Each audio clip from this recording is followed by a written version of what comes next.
ഒരു മിനിറ്റ് മാതാജി.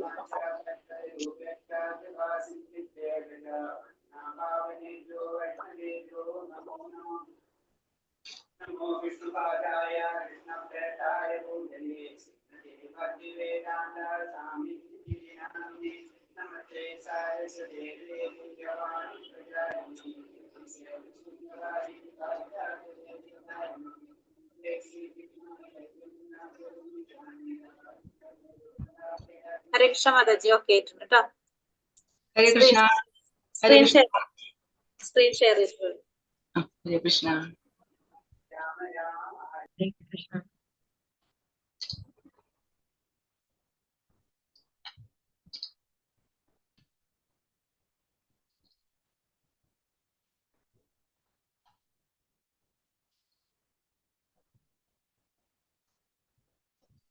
ഹരേ കൃഷ്ണ. ഹരേ കൃഷ്ണ മാതാജി. അന്താരാഷ്ട്ര കൃഷ്ണ പൊതുസമിതി ശ്രീ ശ്രീ രാധാ ഗോവിന്ദ മന്ദിർ ഇസ്കോൺ ബാംഗ്ലൂർ നടത്തുന്ന 18 ദിവസത്തെ ഭഗവത്ഗീത ക്ലാസ്സിലേക്ക് എല്ലാവർക്കും സ്വാഗതം. ആദ്യം മംഗളാചരണം. ഓം ജ്ഞാനതിമിരാന്ധസ്യ ജ്ഞാനാഞ്ജനാശലാഖയാ ചക്ഷുരുന്മീലിതം യേന തസ്മൈ ശ്രീ ഗുരുവേ നമഃ. ശ്രീചൈതന്യമനോഭീഷ്ടം സ്ഥാപിതം യേന ഭൂതലേ സ്വയം രൂപകഥാ മഹ്യം ദദാതി സ്വപദാന്തികം. വന്ദേഹം ശ്രീഗുരോ ശ്രീയൂതപദകമലം ശ്രീഗുരുൻ വൈഷ്ണവാംശ്ച ശ്രീരൂപം സാഗ്രജാതം സഗണ രഘുനാഥാന്വിതം തം സജീവം സാദ്വൈതം സാവധൂതം പരിജനസഹിതം കൃഷ്ണ ചൈതന്യദേവം ശ്രീരാധാകൃഷ്ണ പാദാൻ സഗണ ലളിത ശ്രീ വിശാഖാന്വിതാംശ്ച. ഹേ കൃഷ്ണ കരുണാ സിന്ധോ ദീനബന്ധോ ജഗത്പദേ ഗോപേശ ഗോപികാന്ത രാധാകാന്ത നമോസ്തുതേ. തപ്ത കാഞ്ചന ഗൗരാംഗി രാധേ വൃന്ദാവനേശ്വരി വൃഷഭാനുസുതേ ദേവി പ്രണമാമി ഹരിപ്രിയേ. വാഞ്ചകൽപതരുഭ്യശ്ച കൃപാ സിന്ധുഭ്യ ഏവ ച പതിതാനാം പാവനേഭ്യോ വൈഷ്ണവേഭ്യോ നമോ നമഃ.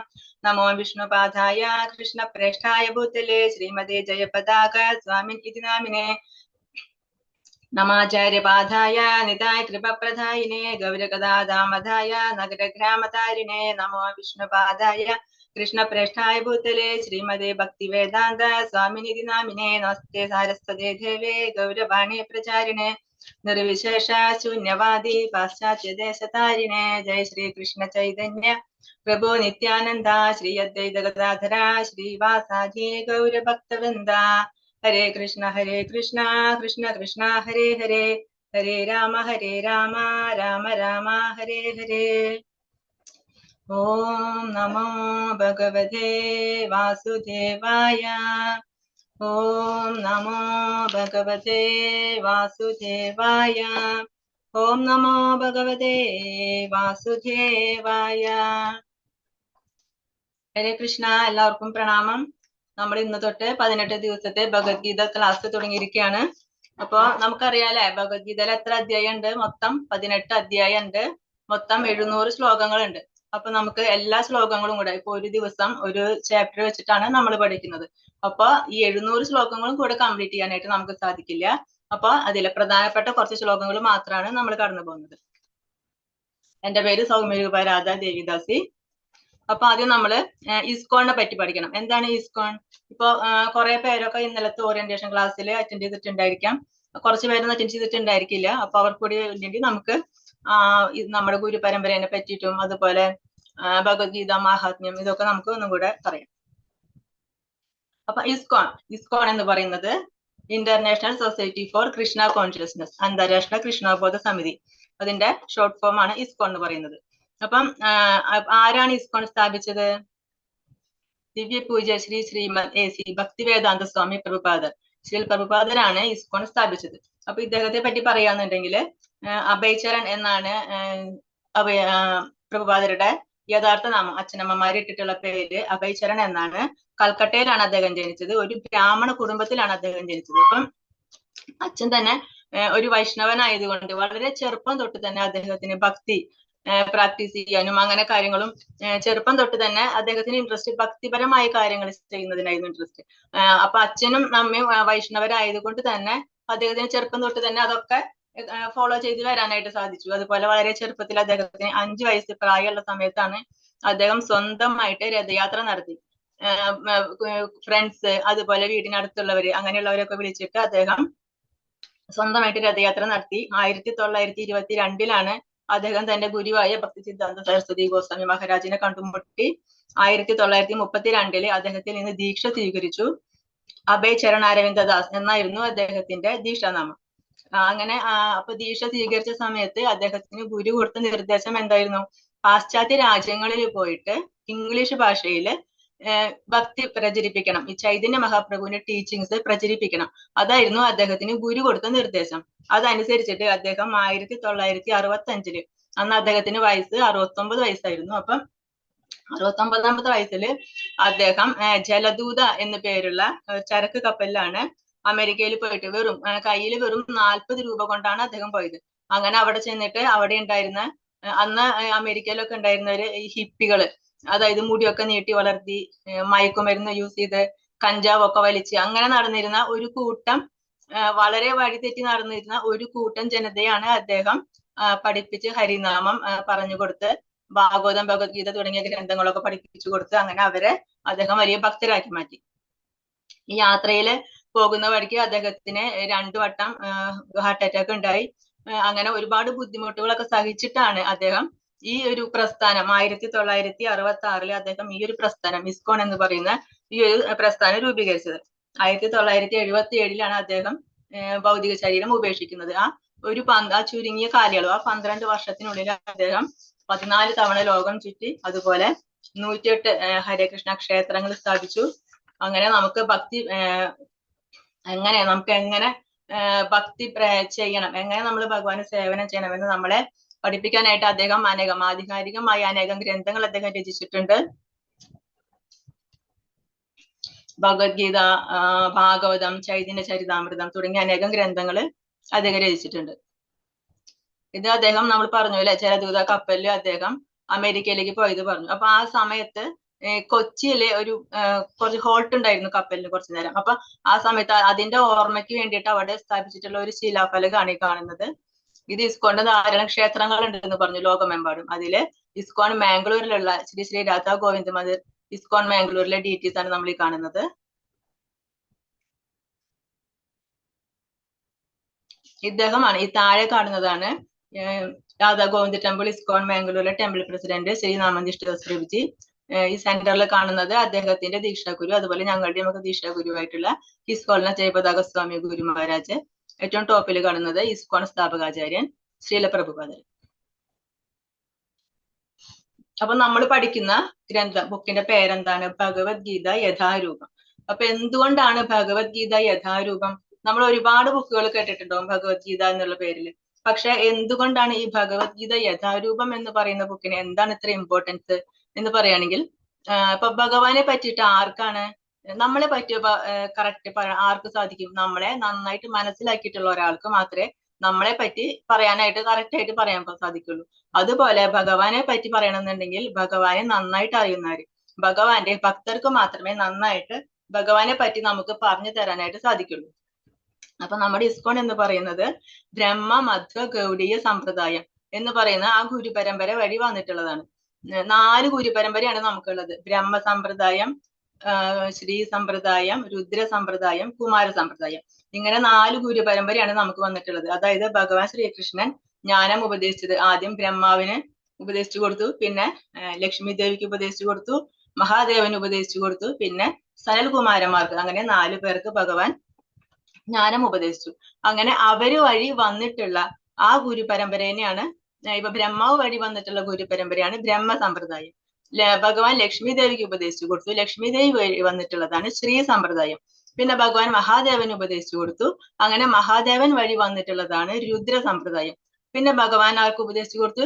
4 കുമാരന്മാർക്ക്, സനൽകുമാരന്മാർക്ക്. അങ്ങനെ അവരുടെ ശിഷ്യന്മാർക്ക് പറഞ്ഞു കൊടുത്തു. അങ്ങനെ വന്നിട്ടുള്ള അതാണ് കുമാര സമ്പ്രദായം. ഇതിൽ ഇസ്കോൺ വരുന്നത് ബ്രഹ്മ സമ്പ്രദായത്തിലാണ്, ബ്രഹ്മ മധ്വ ഗൗഡീയ സമ്പ്രദായം. അപ്പൊ ഭഗവാൻ ആദ്യം ബ്രഹ്മാവിന് ഉപദേശിച്ചു കൊടുത്തു, ബ്രഹ്മാവ് അത് നാരദന് ഉപദേശിച്ചു കൊടുത്തു, നാരദൻ വ്യാസന് ഉപദേശിച്ചു കൊടുത്തു, വ്യാസൻ മധ്വാചാര്യർക്ക് ഉപദേശിച്ചു കൊടുത്തു. അങ്ങനെ അവര് ശിഷ്യന്മാർക്ക് ഇങ്ങനെ പറഞ്ഞു വന്ന് അവസാനം നമ്മുടെ ഈ പരമ്പരയിലെ 32ാമത്തെ ആചാര്യനാണ് ശ്രീല പ്രഭുപാദര്. അപ്പൊ എന്തുകൊണ്ട് നമ്മൾ പറഞ്ഞു, എന്തുകൊണ്ടാണ് ഭഗവത്ഗീത യഥാരൂപം പറയുന്നത്? എന്തുകൊണ്ടാണെന്ന് വെച്ചാല് ഭഗവാൻ എന്താണോ അർജുനന് പറഞ്ഞു കൊടുത്തിട്ടുള്ളത്, എന്തൊരു ജ്ഞാനമാണ് ഭഗവാൻ പറഞ്ഞു കൊടുത്തിട്ടുള്ളത്, അത് അതേപടി നമ്മുടെ ഗുരുപരമ്പര വഴി അതേപടി നമ്മുടെ കയ്യിൽ എത്തുകയാണ്. അപ്പൊ ഇതിലിപ്പോ ശ്രീല പ്രഭുപാദിലെ ഈ ഗ്രന്ഥം എഴുതിയപ്പോ അദ്ദേഹത്തിൻ്റെതായിട്ടുള്ള ഒന്നും അതിൽ ആഡ് ചെയ്തിട്ടില്ല. അദ്ദേഹത്തിന്റെ ഇഷ്ടത്തിനനുസരിച്ച് വാക്കുകളെ വളച്ചൊടുക്കുകയോ അർത്ഥങ്ങൾ വേറെ വ്യാഖ്യാനിച്ച് കണ്ടുപിടിക്കുകയോ ഒന്നും ചെയ്തിട്ടില്ല. അദ്ദേഹം എന്താ ചെയ്തത്? അദ്ദേഹത്തിന്റെ ആചാര്യന്മാര്, പൂർവ്വ ആചാര്യന്മാരും ഈ ഗുരുപരമ്പരയിൽ വന്നിട്ടുള്ള മുമ്പത്തെ ഗുരുക്കന്മാരും അവരൊക്കെ എന്തൊക്കെയാണോ പറഞ്ഞു തന്നിട്ടുള്ളത് അത് അതേപടി അദ്ദേഹം ഈ ഗ്രന്ഥത്തിൽ പകർത്തുകയാണ് ചെയ്തിട്ടുള്ളത്. അല്ലാതെ അദ്ദേഹത്തിൻ്റെതായ ഒന്നും ആഡ് ചെയ്തിട്ടില്ല. അതുകൊണ്ടാണ് നമ്മൾ പറയുന്നത് ഭഗവത്ഗീത അതുകൊണ്ടാണ് അദ്ദേഹം അതിന് പേരിട്ടത്. എന്ത്? ഭഗവത്ഗീത യഥാരൂപം. ഭഗവാൻ എന്താണോ പറഞ്ഞിട്ടുള്ളത് അത് അതേപടി തന്നെയാണ് ഇതിൽ വന്നിട്ടുള്ളത്. നമ്മളിപ്പോ ഒരു മൊബൈല് ചാർജ് ചെയ്യാണ്. മൊബൈൽ ചാർജ് ചെയ്യണമെങ്കിൽ ആ മൊബൈലിന് സപ്പോർട്ട് ചെയ്യുന്ന ഒരു ചാർജർ ഉണ്ടെങ്കിൽ മാത്രമേ നമുക്ക് ആ മൊബൈലിൽ ചാർജ് കയറുള്ളൂ, അല്ലെ? അതുപോലെ തന്നെയാണ് ഭഗവാനെ കുറിച്ച് നമ്മൾ പറയണമെങ്കിൽ ഭഗവാനെ പറ്റി നന്നായി അറിയുന്ന ആ ആചാര്യൻ നമുക്ക് പറഞ്ഞു തരുമ്പോൾ മാത്രമേ ആ ജ്ഞാനം പൂർണ്ണമായി നമുക്ക് കിട്ടുള്ളൂ. പിന്നെ പറയുന്നത് ഭഗവത്ഗീത പഠിതാവിന്റെ യോഗ്യതകളാണ്. അർജുനൻ ഭക്തനും ശിഷ്യനും ഉറ്റമിത്രവും ആകയാലാണ് ഭഗവത്ഗീത അദ്ദേഹത്തിന് ഉപദേശിക്കപ്പെട്ടത്.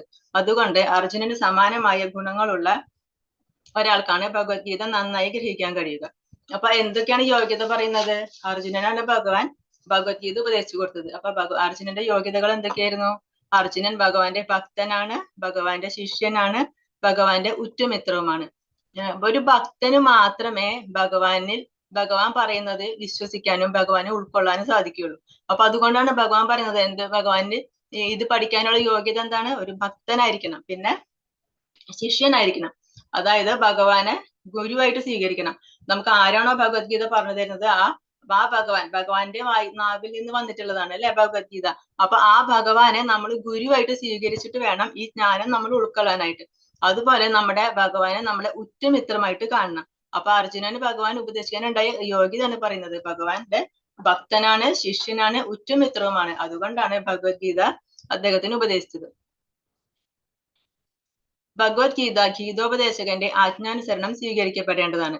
ഭഗവത്ഗീതയുടെ അന്തസത്ത ഭഗവത്ഗീതയിൽ തന്നെ സൂചിതമായിട്ടുണ്ട്. അതിങ്ങനെയാണ്: ഒരു മരുന്ന് സേവിക്കാൻ നാം ആഗ്രഹിക്കുമ്പോൾ അതിന്റെ ലേബലിൽ കൊടുത്ത നിർദ്ദേശങ്ങൾ നാം പാലിക്കണം. നാം ഒരിക്കലും നമ്മുടെ തന്നെ ആശയം അനുസരിച്ചോ ഒരു സ്നേഹിതന്റെ നിർദ്ദേശം അനുസരിച്ചോ മരുന്ന് കഴിക്കരുത്. ലേബലിൽ കാണുന്ന നിർദ്ദേശങ്ങൾ അനുസരിച്ചോ ബിഷപ്പിന്റെ ഉപദേശങ്ങൾ അനുസരിച്ചോ സേവിക്കേണ്ടതാണ്. അതുപോലെ ഭഗവത്ഗീതയും ഗീതോപദേശകന്റെ ആജ്ഞാനുസരണം സ്വീകരിക്കപ്പെടേണ്ടതാണ്. ഭഗവാൻ കൃഷ്ണനാണ് ഗീതോപദേശകൻ. ഭഗവത്ഗീതയുടെ ഓരോ താളിലും അദ്ദേഹം പരമദിവ്യോത്തമ പുരുഷനായ ഭഗവാനാണെന്ന് പറയുന്നുണ്ട്. അപ്പൊ എന്താ പറയുന്നത് ഇതില്? നമ്മളിപ്പോ ഒരു മരുന്ന് കഴിക്കണം, ഒരു ഡോക്ടറെ കണ്ട് നമ്മൾ മരുന്ന് കഴിക്കുമ്പോൾ ആ ഡോക്ടർ എന്താണോ നമ്മളോട് പറഞ്ഞത്, ഇതെങ്ങനെ കഴിക്കണം, ഇത്ര കഴിച്ചിട്ട് ഇത്ര നേരം, ഇങ്ങനെ ഡോക്ടർ പറയുന്നതിനനുസരിച്ചിട്ടാണ് നമ്മൾ ആ മരുന്ന് കഴിക്കുന്നത്. അല്ലാതെ നമ്മുടെ ഇഷ്ടത്തിനനുസരിച്ചിട്ടോ എല്ലാം നമ്മൾ കഴിക്കില്ല. അതല്ലെങ്കിൽ വേറെ ആരുടെങ്കിലും നമ്മുടെ സുഹൃത്ത് പറയുന്നത് അനുസരിച്ചിട്ടോ ഒന്നും നമ്മൾ കഴിക്കില്ല. അതുപോലെ തന്നെയാണ് ഈ ഭഗവത്ഗീത ജ്ഞാനം. അത് ഭഗവാൻ എന്താണോ പറയുന്നത്, ഈ ഭഗവത്ഗീതയുടെ അന്തസത്ത ഭഗവത്ഗീതയിൽ തന്നെ സൂചിതമായിട്ടുണ്ട്.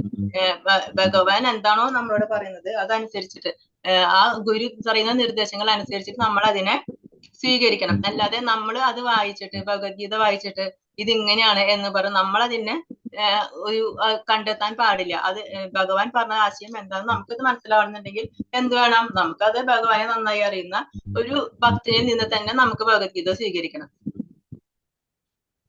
മായാവാദ പന്ഥാവിലൂടെ ഭഗവത്ഗീത പഠിക്കാൻ ശ്രമിക്കുന്നവർ വലിയ വിഡ്ഢിത്തമാണ് ചെയ്യുന്നതെന്ന് ചൈതന്യ മഹാപ്രഭു വ്യക്തമായി പറഞ്ഞിട്ടുണ്ട്. അപ്രകാരമുള്ള വിഡ്ഢിത്തത്തിന്റെ ഫലമായി വഴിതെറ്റിപ്പോയ ഒരു ഭഗവത്ഗീത വിദ്യാർത്ഥി ശരിയായ മാർഗനിർദ്ദേശം ഇല്ലാതെ വിഷമിക്കുകയും സ്വധാമത്തിലേക്ക് ദൈവസന്നിധിയിലേക്ക് അയാൾക്ക് മടങ്ങാൻ സാധിക്കാതെ വരികയും ചെയ്യും. അപ്പൊ ആരാണ് ചൈതന്യ മഹാപ്രഭു? ചൈതന്യ മഹാപ്രഭു ഭഗവാൻ ശ്രീകൃഷ്ണന്റെ കലിയുഗത്തിലെ അവതാരമാണ്. കലിയുഗത്തിൽ ഭഗവാൻ ചൈതന്യ മഹാപ്രഭു ആണ് അവതരിച്ചിട്ടുള്ളത്. ആ ചൈതന്യ മഹാപ്രഭു വ്യക്തമായി പറഞ്ഞിട്ടുണ്ട്, മായാവാദ പന്ഥാവിലൂടെ ഭഗവത്ഗീത പഠിക്കാൻ ശ്രമിക്കരുത്. ഈ മായാവാദികൾ എന്ന് പറയുന്നത് അവര് വിശ്വസിക്കുന്ന ഭഗവാന് രൂപമില്ല, ഭഗവാൻ രൂപമില്ലാത്ത ആളാണ് എന്ന് വിശ്വസിക്കുന്നവരാണ് മായാവാദികൾ. അപ്പൊ അങ്ങനെയുള്ളവരിൽ നിന്ന് നമ്മൾ ഭഗവത്ഗീത പഠിക്കാൻ ശ്രമിക്കുകയാണെങ്കിൽ നമ്മൾ ഭഗവാൻ എന്ത് തത്വമാണോ നമ്മളെ പഠിപ്പിക്കാൻ ഉദ്ദേശിച്ചത് അത് നമുക്ക് പഠിക്കാനായിട്ട് സാധിക്കില്ല. കാരണം ഭഗവാന് ഒരു രൂപമുണ്ട്, ഒരു വ്യക്തി രൂപമുണ്ട്. ഒരു ശ്യാമസുന്ദര രൂപമുണ്ട് ഭഗവാന്. പക്ഷെ അത് ആ രൂപം ഇല്ല എന്ന് വിശ്വസിക്കുന്നവരാണ് മായാവാദികള്. അപ്പൊ അതിന്റെ അർത്ഥം എന്താണ്? അവര് ഭഗവാന് പൂർണ്ണമായും മനസ്സിലാക്കിയിട്ടില്ല. അപ്പൊ അങ്ങനെയുള്ളവരിൽ നിന്ന് നമ്മൾ ഒരിക്കലും ഭഗവത്ഗീത പഠിക്കരുത്.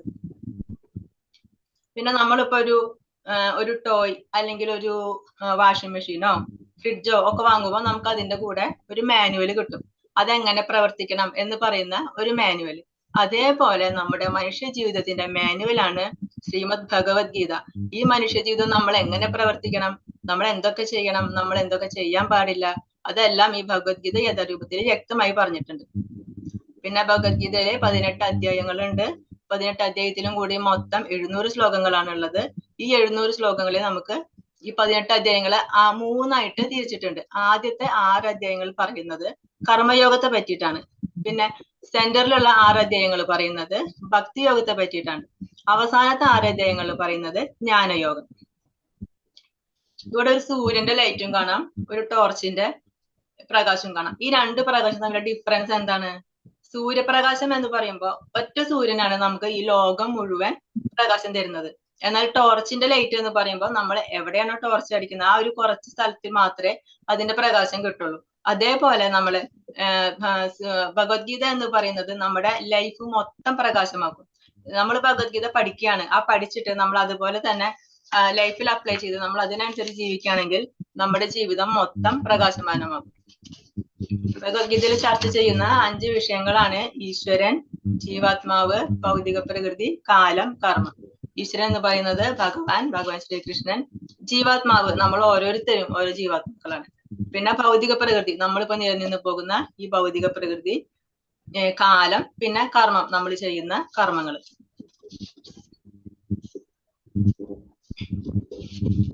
ഇനി ഗീതാമാഹാത്മ്യം. ഗീതാശാസ്ത്രമിതം പുണ്യം യപ്പഠേത് പ്രയതഃ പുമാൻ വിഷ്ണോ പദമവാപ്നോതി ഭയശോകാദിവർജിതഃ. ഭഗവത്ഗീത ഒരു അതീന്ദ്രിയ സാഹിത്യമാണ്. അത് വളരെ ശ്രദ്ധയോടുകൂടി വായിക്കണം. ഗീതാശാസ്ത്രമിതം പുണ്യം യപ്പഠേത് പ്രയതഃ പുമാൻ. ഭഗവത്ഗീതയുടെ നിർദ്ദേശങ്ങൾ വേണ്ടവണ്ണം പിന്തുടരുന്നവർ ജീവിതത്തിലെ എല്ലാ ദുരിതങ്ങളിൽ നിന്നും ഉത്കണ്ഠകളിൽ നിന്നും മുക്തരാകും. ഭയശോകാദി വർജിത. ജീവിതത്തിലെ എല്ലാ ഭയങ്ങളിൽ നിന്നും വിമുക്തരാകും. അടുത്ത ജന്മം ആത്മീയ ജീവിതം കൈവരിക്കുകയും ചെയ്യും. അപ്പൊ ഭഗവത്ഗീത നമ്മൾ വളരെ ശ്രദ്ധയോടുകൂടി, എന്താണ് ശ്രദ്ധ എന്ന് പറയുന്നത്? ഭഗവാനിലുള്ള വിശ്വാസം. ആ വളരെ ശ്രദ്ധയോടുകൂടി നമ്മൾ വായിക്കുകയാണെങ്കിൽ എന്താണ്? നമ്മുടെ ഭയശോകാദി വർജിത എന്നാണ് ഭഗവാൻ പറയുന്നത്. നമ്മുടെ ഭയവും ശോകവും. എന്താണ് ഭയം? നമ്മുടെ ഫ്യൂച്ചറിനെ കുറിച്ചിട്ടുള്ള നമ്മുടെ ആകുലതകളാണ് ഭയം എന്ന് പറയുന്നത്. ശോകം എന്ന് പറഞ്ഞാൽ നമ്മൾ കഴിഞ്ഞു പോയതിനെ കുറിച്ചിട്ടുള്ള നമ്മുടെ വിഷമം. ഇത് രണ്ടും ഇല്ലാതാവുന്നാണ് പറയുന്നത് ഭഗവത്ഗീത ദിവസവും വായിച്ചു പോകുന്ന ഒരാൾക്ക്. ധർമ്മശാസ്ത്രങ്ങളെ സംശയദൃഷ്ടിയെ വീക്ഷിക്കുന്ന അജ്ഞരും അവിശ്വാസികളുമായവർക്ക് ഈശോബോധം ലഭിക്കുന്നില്ല. ധർമ്മശാസ്ത്രങ്ങളെ നമ്മൾ ഒരിക്കലും സംശയ ദൃഷ്ടിയോട് കൂടി നോക്കാൻ പാടില്ല. ഭഗവാൻ എന്താണോ പറയുന്നത് അതിൽ നമുക്ക് വിശ്വാസം വേണം. ഭഗവാൻ പറയുന്നത് സത്യമാണ്, അതിൽ നമുക്ക് ഭഗവാനിൽ വിശ്വാസം വേണം. ഭഗവത്ഗീതയിൽ തന്നെ ഭഗവാൻ പറയുന്നുണ്ട്, സംശയാത്മാ വിനശ്യതി. സംശയിക്കുന്നവർക്ക് എന്താണ് നാശം ഉണ്ടാവുള്ളൂ. അതുകൊണ്ട് നമുക്ക് ഭഗവാനിലും ഭഗവാന്റെ ശാസ്ത്രങ്ങളെയും ഭഗവാനെ കുറിച്ച് പറയുന്ന ശാസ്ത്രങ്ങളിലും പൂർണ്ണമായ വിശ്വാസം ഉണ്ടായിരിക്കണം. ഗീതാധ്യയനശീലസ്യ പ്രാണായാമ പരസ്യ ച നൈവ സന്ധിഹി പാപാനി പൂർവജന്മ കൃതാനി ച. ആത്മാർത്ഥമായി ഗൗരവമായി ഭഗവത്ഗീത വായിക്കുന്ന ഒരാളെ ഭഗവത് കരുണയാൽ മുമ്പ് ചെയ്ത പാപങ്ങളുടെ ഫലം ബാധിക്കുകയില്ല. അപ്പൊ നമ്മള് ഭഗവത്ഗീത ആത്മാർത്ഥമായിട്ട് പഠിക്കുകയാണെങ്കിൽ എന്താ? നമ്മുടെ മുമ്പ് ചെയ്ത പാപങ്ങൾ പോലും ഇല്ലാതാവുന്നാണ് പറയുന്നത്. ഭഗവത്ഗീത പരമദിവ്യോത്തമ പുരുഷന്റെ മുഖനിർഗതമാണ്. ഗംഗ ഭഗവാന്റെ പാദ പങ്കജ നിർഗതവുമാണ്. ഭഗവാന്റെ മുഖവും പാദവും തമ്മിൽ തീർച്ചയായും യാതൊരു വ്യത്യാസവും ഇല്ല. എങ്കിലും പക്ഷപാതമില്ലാത്ത ഒരു പഠനത്തിൽ ഭഗവത്ഗീത ഗംഗാജലത്തേക്കാൾ കുറെ കൂടി പ്രധാനമാണെന്ന് മനസ്സിലാക്കാം. ഗംഗ എവിടെ നിന്ന് ഉത്ഭവിച്ചിട്ടുള്ളത്? ഭഗവാന്റെ പാദത്തിൽ നിന്നാണ് ഗംഗ ഉത്ഭവിച്ചിട്ടുള്ളത്. ഭഗവത്ഗീത എന്ന് പറയുന്നത് ഭഗവാന്റെ മുഖത്ത് നിന്ന് വന്നിട്ടുള്ളതാണ്. അപ്പൊ ഭഗവാന്റെ നമുക്കറിയാം, ഈ ഗംഗയിൽ കുളിച്ചു കഴിഞ്ഞാൽ പാപങ്ങളൊക്കെ ഇല്ലാതാവും നമ്മൾ ചെറുപ്പം തൊട്ട് തന്നെ കേൾക്കുന്നുണ്ട്. അപ്പൊ ഈ ഗംഗയ്ക്ക്, ഭഗവാന്റെ പാദത്തിൽ നിന്ന് വന്നിട്ടുള്ള ഗംഗയ്ക്ക് ഇത്രയും മഹാത്മ്യം ഉണ്ടെങ്കിൽ ഭഗവാന്റെ മുഖത്ത് നിന്ന് വന്നിട്ടുള്ള ഈ ഭഗവത്ഗീതയുടെ മഹാത്മ്യം എത്ര വലുതായിരിക്കും? അതാണ് പറയുന്നത്. മലിനേ മോചനം പുംസാം ജലസ്നാനം ദിനേ ദിനേ സകൃത് ഗീതാമൃത സ്നാനം സംസാരമലനാശനം. നിത്യവും ജലത്തിൽ സ്നാനം ചെയ്ത് ദേഹശുദ്ധി വരുത്താം. എന്നാൽ ഭഗവത്ഗീതയാകുന്ന ഗംഗാജലത്തിൽ ഒരിക്കലെങ്കിലും സ്നാനം ചെയ്യുന്ന വ്യക്തിയുടെ ഭൗതിക ജീവിതത്തിലെ എല്ലാ മാലിന്യങ്ങളും നശിച്ചു പോകുന്നു. നമ്മുടെ ശരീരത്തിൽ അഴുക്ക് വന്നു കഴിഞ്ഞാൽ നമ്മൾ കുളിച്ച് നമുക്ക് ശുദ്ധാവാം അല്ലെ. അതുപോലെ ഭഗവത്ഗീതയാകുന്ന ഗംഗാജലത്തിൽ നമുക്ക് കുളിച്ചു കഴിഞ്ഞാൽ നമ്മുടെ ഭൗതിക ജീവിതത്തിലെ നമ്മുടെ ലൈഫിലുള്ള എല്ലാ മാലിന്യങ്ങളും നശിച്ചു പോകും എന്നാണ് പറയുന്നത്.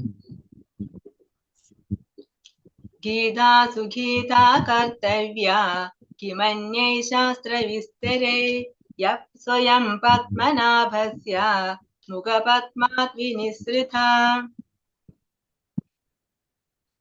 ഭഗവത്ഗീത പരമദിവ്യോത്തമ പുരുഷനാൽ ഉപദേശിക്കപ്പെട്ടതാകിയാൽ മറ്റൊരു വേദ സാഹിത്യവും പഠിക്കേണ്ടതില്ല. ഭഗവത്ഗീത ശ്രദ്ധയോടും കൃത്യനിഷ്ഠയോടും കൂടി ശ്രവിക്കുകയും വായിക്കുകയും ചെയ്താൽ മതി. ഇന്നത്തെ കാലത്ത് ആളുകൾ ലൗകിക വ്യാപാരത്തിൽ അത്രയധികം മുഴുകിയിരിക്കുന്നത് കൊണ്ട് വേദസാഹിത്യം മുഴുവൻ വായിക്കുക അവർക്ക് അസാധ്യമത്രേ. എന്നാൽ അതിന്റെ ആവശ്യമില്ല. ഈ ഒരൊറ്റ ഗ്രന്ഥം ഭഗവത്ഗീത മതി. കാരണം അത് എല്ലാ വേദ സാഹിത്യങ്ങളുടെയും സാര സർവസ്വമാണ്. ഇപ്പൊ ഭഗവത്ഗീത എന്ന് പറയുന്നത് സർവ്വ വേദാന്ത സാര സർവസ്വം എന്നാണ് പറയുന്നത്. കാരണം എല്ലാ വേദങ്ങളിലും കൂടി എന്തൊക്കെയാണോ എല്ലാ വേദാന്തങ്ങളിലും കൂടി ഭഗവാൻ എന്താണോ പറയുന്നത് അതിന്റെ ഒക്കെ എസൻസ് ആണ് ഭഗവത്ഗീത എന്ന് പറയുന്നത്. അപ്പൊ നമുക്ക് നമ്മുടെ ഈ ലൈഫിൽ ഈ 4 വേദങ്ങളും വേദാന്തം എല്ലാ ഉപനിഷത്തുകളും ശാസ്ത്രങ്ങളും ഒക്കെ പഠിക്കുക എന്ന് പറയാൻ ഒട്ടും പ്രാക്ടിക്കൽ അല്ല. അപ്പൊ നമുക്ക് എന്ത് ചെയ്താൽ മതി? ഈ എല്ലാ വേദങ്ങളുടെയും വേദാന്തങ്ങളുടെയും എസൻസ് ആയിട്ടുള്ള ഈ ഭഗവത്ഗീത മാത്രം പഠിച്ചാൽ മതി. ബാക്കിയുള്ള ഗ്രന്ഥങ്ങളിലെല്ലാം എന്താണോ പറഞ്ഞിട്ടുള്ളത് അതെല്ലാം ഈ ഭഗവത്ഗീതയിലും പറയുന്നുണ്ട്. ഭാരതാമൃത സർവസ്വം വിഷ്ണുവക്ത്രാത് വിനിസൃതം ഗീതാ ഗംഗോദകം പീത്വാ പുനർജന്മന വിദ്യതേ. ഗംഗാജലം പാനം ചെയ്യുന്നവൻ മോക്ഷം പ്രാപിക്കുന്നു. ഭഗവത്ഗീതാമൃതം പാനം ചെയ്യുന്നവനെ കുറിച്ച് പിന്നെ എന്തു പറയാൻ? മഹാഭാരതത്തിന്റെ സാരാമൃതം അത്രേ ഭഗവത്ഗീത. ആദി വിഷ്ണുവായ ഭഗവാൻ കൃഷ്ണൻ സ്വയം ഉപദേശിച്ചതാണ്. അപ്പൊ ഗംഗാജലം പാനം ചെയ്തു കഴിഞ്ഞാൽ നമുക്ക് മോക്ഷം പ്രാപിക്കുന്നതാണ് പറയുന്നത്. ഗംഗാജലം ഭഗവാന്റെ പാദത്തിൽ നിന്ന് വന്നിട്ടുള്ളതാണ്. ആ ഗംഗാജലം കുടിക്കുമ്പോൾ നമുക്ക് മോക്ഷം കിട്ടുമെന്നുണ്ടെങ്കിൽ ഭഗവാന്റെ മുഖത്ത് നിന്നും വന്നിട്ടുള്ള ഈ ഭഗവത്ഗീത പാനം ചെയ്യുന്ന പിന്നെ എന്താണ്? പിന്നെ എന്ത് പറയാനാണ്? നമുക്ക് ഭഗവാന്റെ ദിവ്യധാമത്തിൽ തന്നെ നമുക്ക് പ്രവേശനം ലഭിക്കും. സർവോപനിഷദോ ഗാവോ ഭോക്താ ഗോപാലനന്ദനഃ പാർത്ഥോ വത്സസുധീർ ഭോക്താ ദുഗ്ധം ഗീതാമൃതം മഹത്. ഗീതോപനിഷത്ത് ഭഗവത്ഗീത എല്ലാ ഉപനിഷത്തുകളുടെയും സാരമാണ്. എല്ലാ ഉപനിഷത്തുകളും ഒരു പശുവിനെ പോലെയാണ്. ഗോപകുമാരൻ എന്ന പ്രശസ്തനായ ഭഗവാൻ കൃഷ്ണൻ ആ പശുവിനെ കറക്കുന്നു. അർജുനൻ ഒരു പശുക്കിടാവിനെ പോലെയാണ്. പണ്ഡിതന്മാരും പരമഭക്തന്മാരും അമൃത തുല്യ ദുഗ്ധമായ ഭഗവത്ഗീത പാനം ചെയ്യുന്നു. അപ്പൊ ഈ ഭഗവത്ഗീത എന്ന് പറയുന്നത് എല്ലാ ഉപനിഷത്തുകളെയും നമ്മൾ നോക്കുകയാണെങ്കിൽ എല്ലാ ഉപനിഷത്തുകളും ഒരു പശുവാണെന്ന് വിചാരിക്കുന്നു കരുതുക. അപ്പൊ ഈ പശുവിനൊക്കെ കറക്കുന്ന കറവക്കാരനാണ് ആരാ? ഭഗവാൻ ശ്രീകൃഷ്ണനാണ് കറവക്കാരൻ. പശുവിനെ കറക്കണം എന്നുണ്ടെങ്കിൽ പശുക്കുട്ടി വേണം അല്ലെ. പശുക്കുട്ടീനെ കൊണ്ട് പാല് കുടിപ്പിച്ചിട്ടാണ് പശുവിനെ കറക്കുക. ആ പശുക്കുട്ടി ആരാണ്? അർജുനൻ. അപ്പൊ ഈ അർജുനനാകുന്ന പശുക്കുട്ടീനെ വെച്ചിട്ട് ഭഗവാൻ ഈ എല്ലാ ഉപനിഷത്തുകളാകുന്ന എല്ലാ ഉപനിഷത്തിനെയും കറന്നെടുത്തതാണ് ഭഗവത്ഗീത എന്ന് പറയുന്ന ശാസ്ത്രം. അപ്പൊ അതിലോട്ട് എല്ലാ ഉപനിഷത്തിന്റെയും എസൻസ് ഈ ഭഗവത്ഗീതയിലുണ്ട്. ഏകം ശാസ്ത്രം ദേവകീ പുത്രഗീതം ഏകോ ദേവോ ദേവകീ പുത്ര ഏവ ഏകോ മന്ത്രസ്തസ്യ നാമാനി യാനി കർമാപ്യേകം തസ്യ ദേവസ്യ സേവ. അപ്പൊ നമുക്ക് ഒരുപാട് ശാസ്ത്രങ്ങളുണ്ട്. ആ എല്ലാ ശാസ്ത്രങ്ങളും എല്ലാ ഗ്രന്ഥങ്ങളും പഠിക്കുക എന്ന് പറഞ്ഞാൽ നമുക്ക് സാധ്യമല്ല. അപ്പൊ എന്താ ശങ്കരാചാര്യർ എന്താ പറഞ്ഞിട്ടുള്ളത്? നിങ്ങൾ ഒരേ ഒരു ശാസ്ത്രം പഠിച്ചാൽ മതി. ഏതാണ്?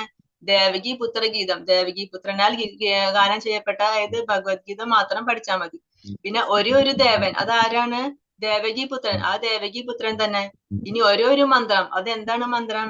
ആ ദേവകി പുത്രന്റെ നാമം ഏതാണ്? ഹരേ കൃഷ്ണ കൃഷ്ണ കൃഷ്ണ ഹരേ ഹരേ ഹരേ രാമ രാമ രാമ ഹരേ ഹരേ. ഇനി ഒരു കർമ്മം, കർമാപ്യകം തസ്യ ദേവസ്യ സേവ. ഒരു കർമ്മം മാത്രം, അതെന്താണ്? ആ ദേവന്റെ സേവ ചെയ്യുക. ഇത് മാത്രം നമ്മൾ കലിയുഗത്തിൽ ഇത് മാത്രം ചെയ്താൽ മതി എന്ന് ശ്രീ ശങ്കരാചാര്യര് പോലും പറഞ്ഞിട്ടുണ്ട് ഭഗവത്ഗീത മഹാത്മ്യത്തില്. ഇനി നമ്മള് അദ്വൈതത്തിലേക്ക് കടക്കുകയാണ്. അപ്പൊ ഒന്നാമത്തെ അധ്യായത്തിന്റെ പേര് അർജുന വിഷാദ യോഗം. നമ്മൾ ഭഗവത്ഗീതയിൽ ശ്രദ്ധിച്ചിട്ടുണ്ടെങ്കിൽ മനസ്സിലാവും എല്ലാ അധ്യായത്തിന്റെയും അവസാനിക്കുന്നത് യോഗം എന്ന പദം വെച്ചിട്ടാണ്. അപ്പൊ ഈ യോഗം എന്ന് പറയുന്ന വാക്കിന്റെ മീനിങ് എന്താണ്? യോഗം എന്ന് വെച്ചാല് നമ്മൾ ഭഗവാനുമായിട്ട് ചേർന്നിരിക്കുക, ഭഗവാനുമായിട്ട് നമ്മളെ ഒന്നിപ്പിക്കുക, ഭഗവാനുമായിട്ട് ഒന്നിപ്പിക്കുന്ന പദ്ധതികൾ, അതിനെയാണ് പറയുന്നത് യോഗം എന്ന് പറയുന്നത്. അപ്പൊ ഈ ഭഗവാന്റെ അർജുനന്റെ വിഷാദത്തെ പറ്റിയിട്ടാണ് ഒന്നാമത്തെ അധ്യായത്തിൽ പറയുന്നത്. ആ അർജുനന്റെ വിഷാദത്തെ പോലും ഭഗവാനുമായിട്ട് ചേർന്നിരിക്കുന്ന ആ ഒരു യോഗത്തിലേക്ക് അർജുനന്റെ വിഷാദത്തെ എത്തിക്കുകയാണ് ഭഗവാൻ. ശ്രീല പ്രഭുപാദയുടെ ഈ അധ്യായത്തിന് ഇട്ടിട്ടുള്ള പേര് കുരുക്ഷേത്രകളത്തിലെ യുദ്ധകളത്തിലെ സൈന്യ നിരീക്ഷണം എന്നാണ് ഈ അദ്ദേഹത്തിന് ശ്രീമദ് ഭഗവത്ഗീത യഥാരൂപത്തില് അദ്ദേഹത്തിന് ഇട്ടിട്ടുള്ള പേര് കേട്ടോ. ഇതിൽ ഒന്നാമത്തെ ശ്ലോകം പറയുന്നത് ധൃതരാഷ്ട്രരാണ്. ധൃതരാഷ്ട്രര് എന്ന് പറഞ്ഞ, അപ്പൊ നമുക്ക് ഈ ഭഗവത്ഗീത ഉപദേശിക്കാനുണ്ടായ സാഹചര്യം എന്താണെന്ന് എല്ലാവർക്കും അറിയായിരിക്കും. മഹാഭാരതം കഥയൊക്കെ എല്ലാവർക്കും അറിയായിരിക്കും. എന്നാലും നമുക്ക് ചുരുക്കി പറയാം. ധൃതരാഷ്ട്രരും പാണ്ഡും ഇവര് സഹോദരന്മാരാണ്. ധൃതരാഷ്ട്രർക്ക് 100 മക്കള്, പാണ്ഡുവിന് 5 മക്കളാണ് ഉള്ളത്. പാണ്ഡു ആയിരുന്നു രാജാവായിരുന്നത്. പിന്നെ പാണ്ഡു വളരെ ചെറുപ്പത്തിൽ തന്നെ മരിക്കും. പിന്നെ ധൃതരാഷ്ട്ര രാജാവാകും.